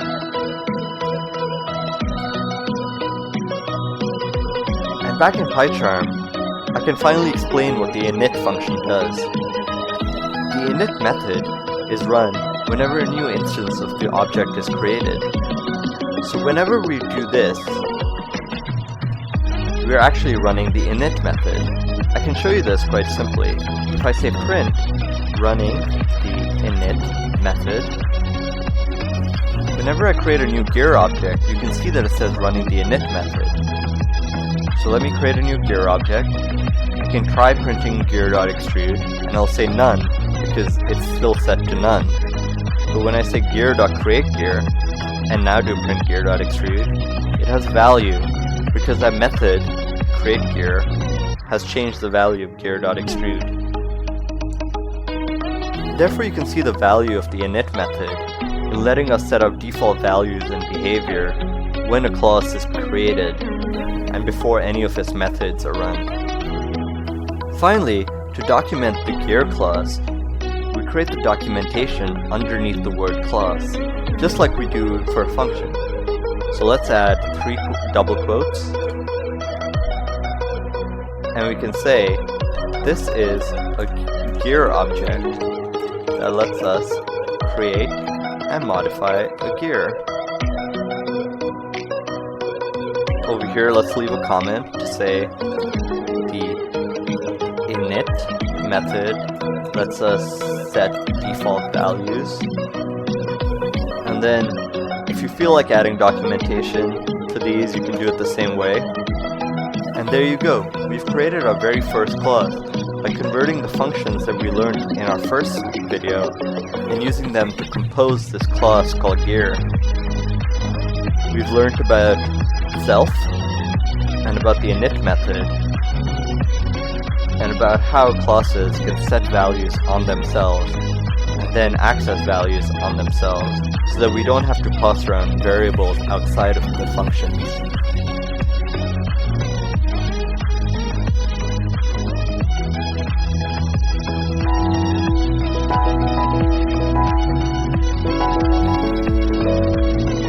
For this project, we'll be learning how to create a controller library using Qt.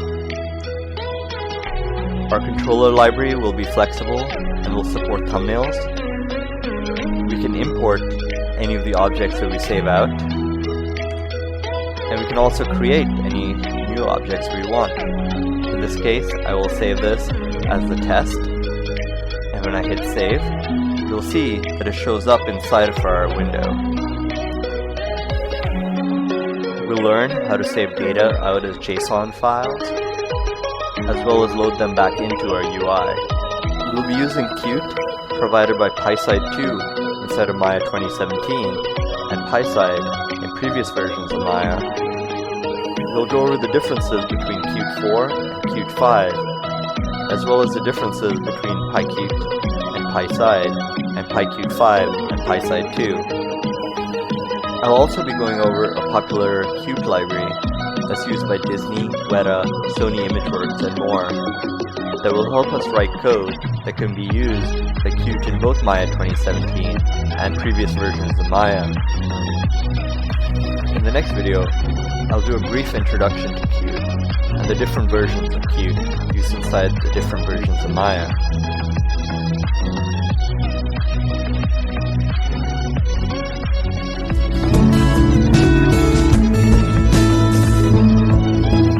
Before we start designing our UIs, I'd like to go over the various UI libraries inside of Maya.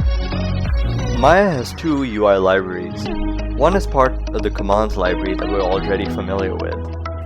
The other is based on something called Qt. It's spelled Qt, but the official pronunciation is Qt, so bear with me as I'll use that. The entire Maya user interface is built on Qt. Qt is a C++ library that lets application developers develop for one operating system and have a UI that can look native on any other operating system. If I develop something on Windows, I can reuse the same code on Mac OS or Linux, and my application will look like it belongs on that operating system. Additionally, it provides many other functions to help us develop cross-platform applications.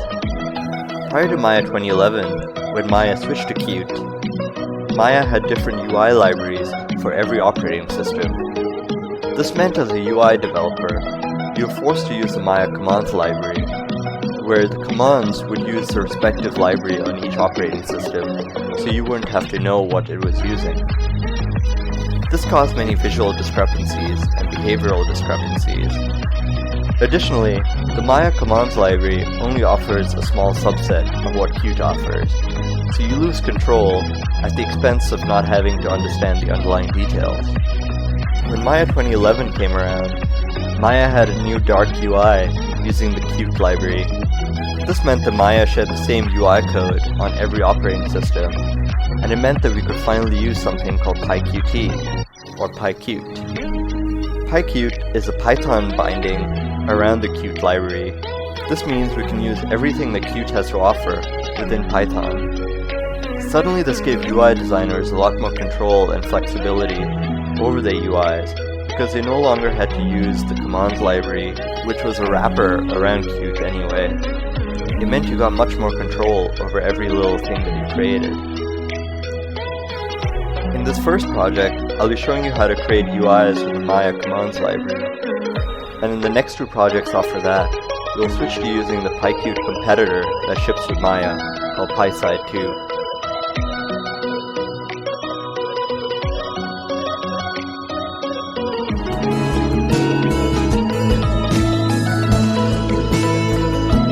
We'll be starting off by creating our script that we can import into Maya.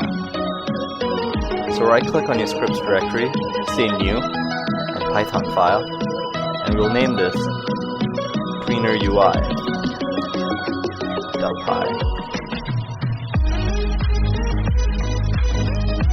We'll start off by creating the tween function that we can use inside of Maya. So let's say, from Maya, import CMDS. Then let's create the tween function. So we say def tween. Again, def is short for define. Tween is our function name.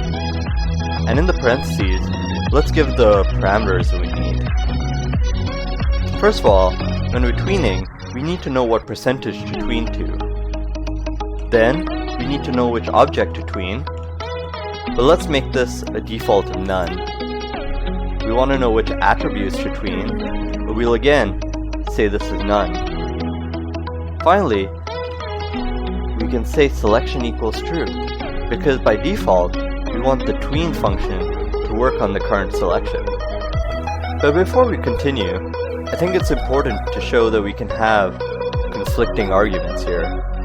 If I say selection equals false, and I don't specify object, I won't have anything to run on.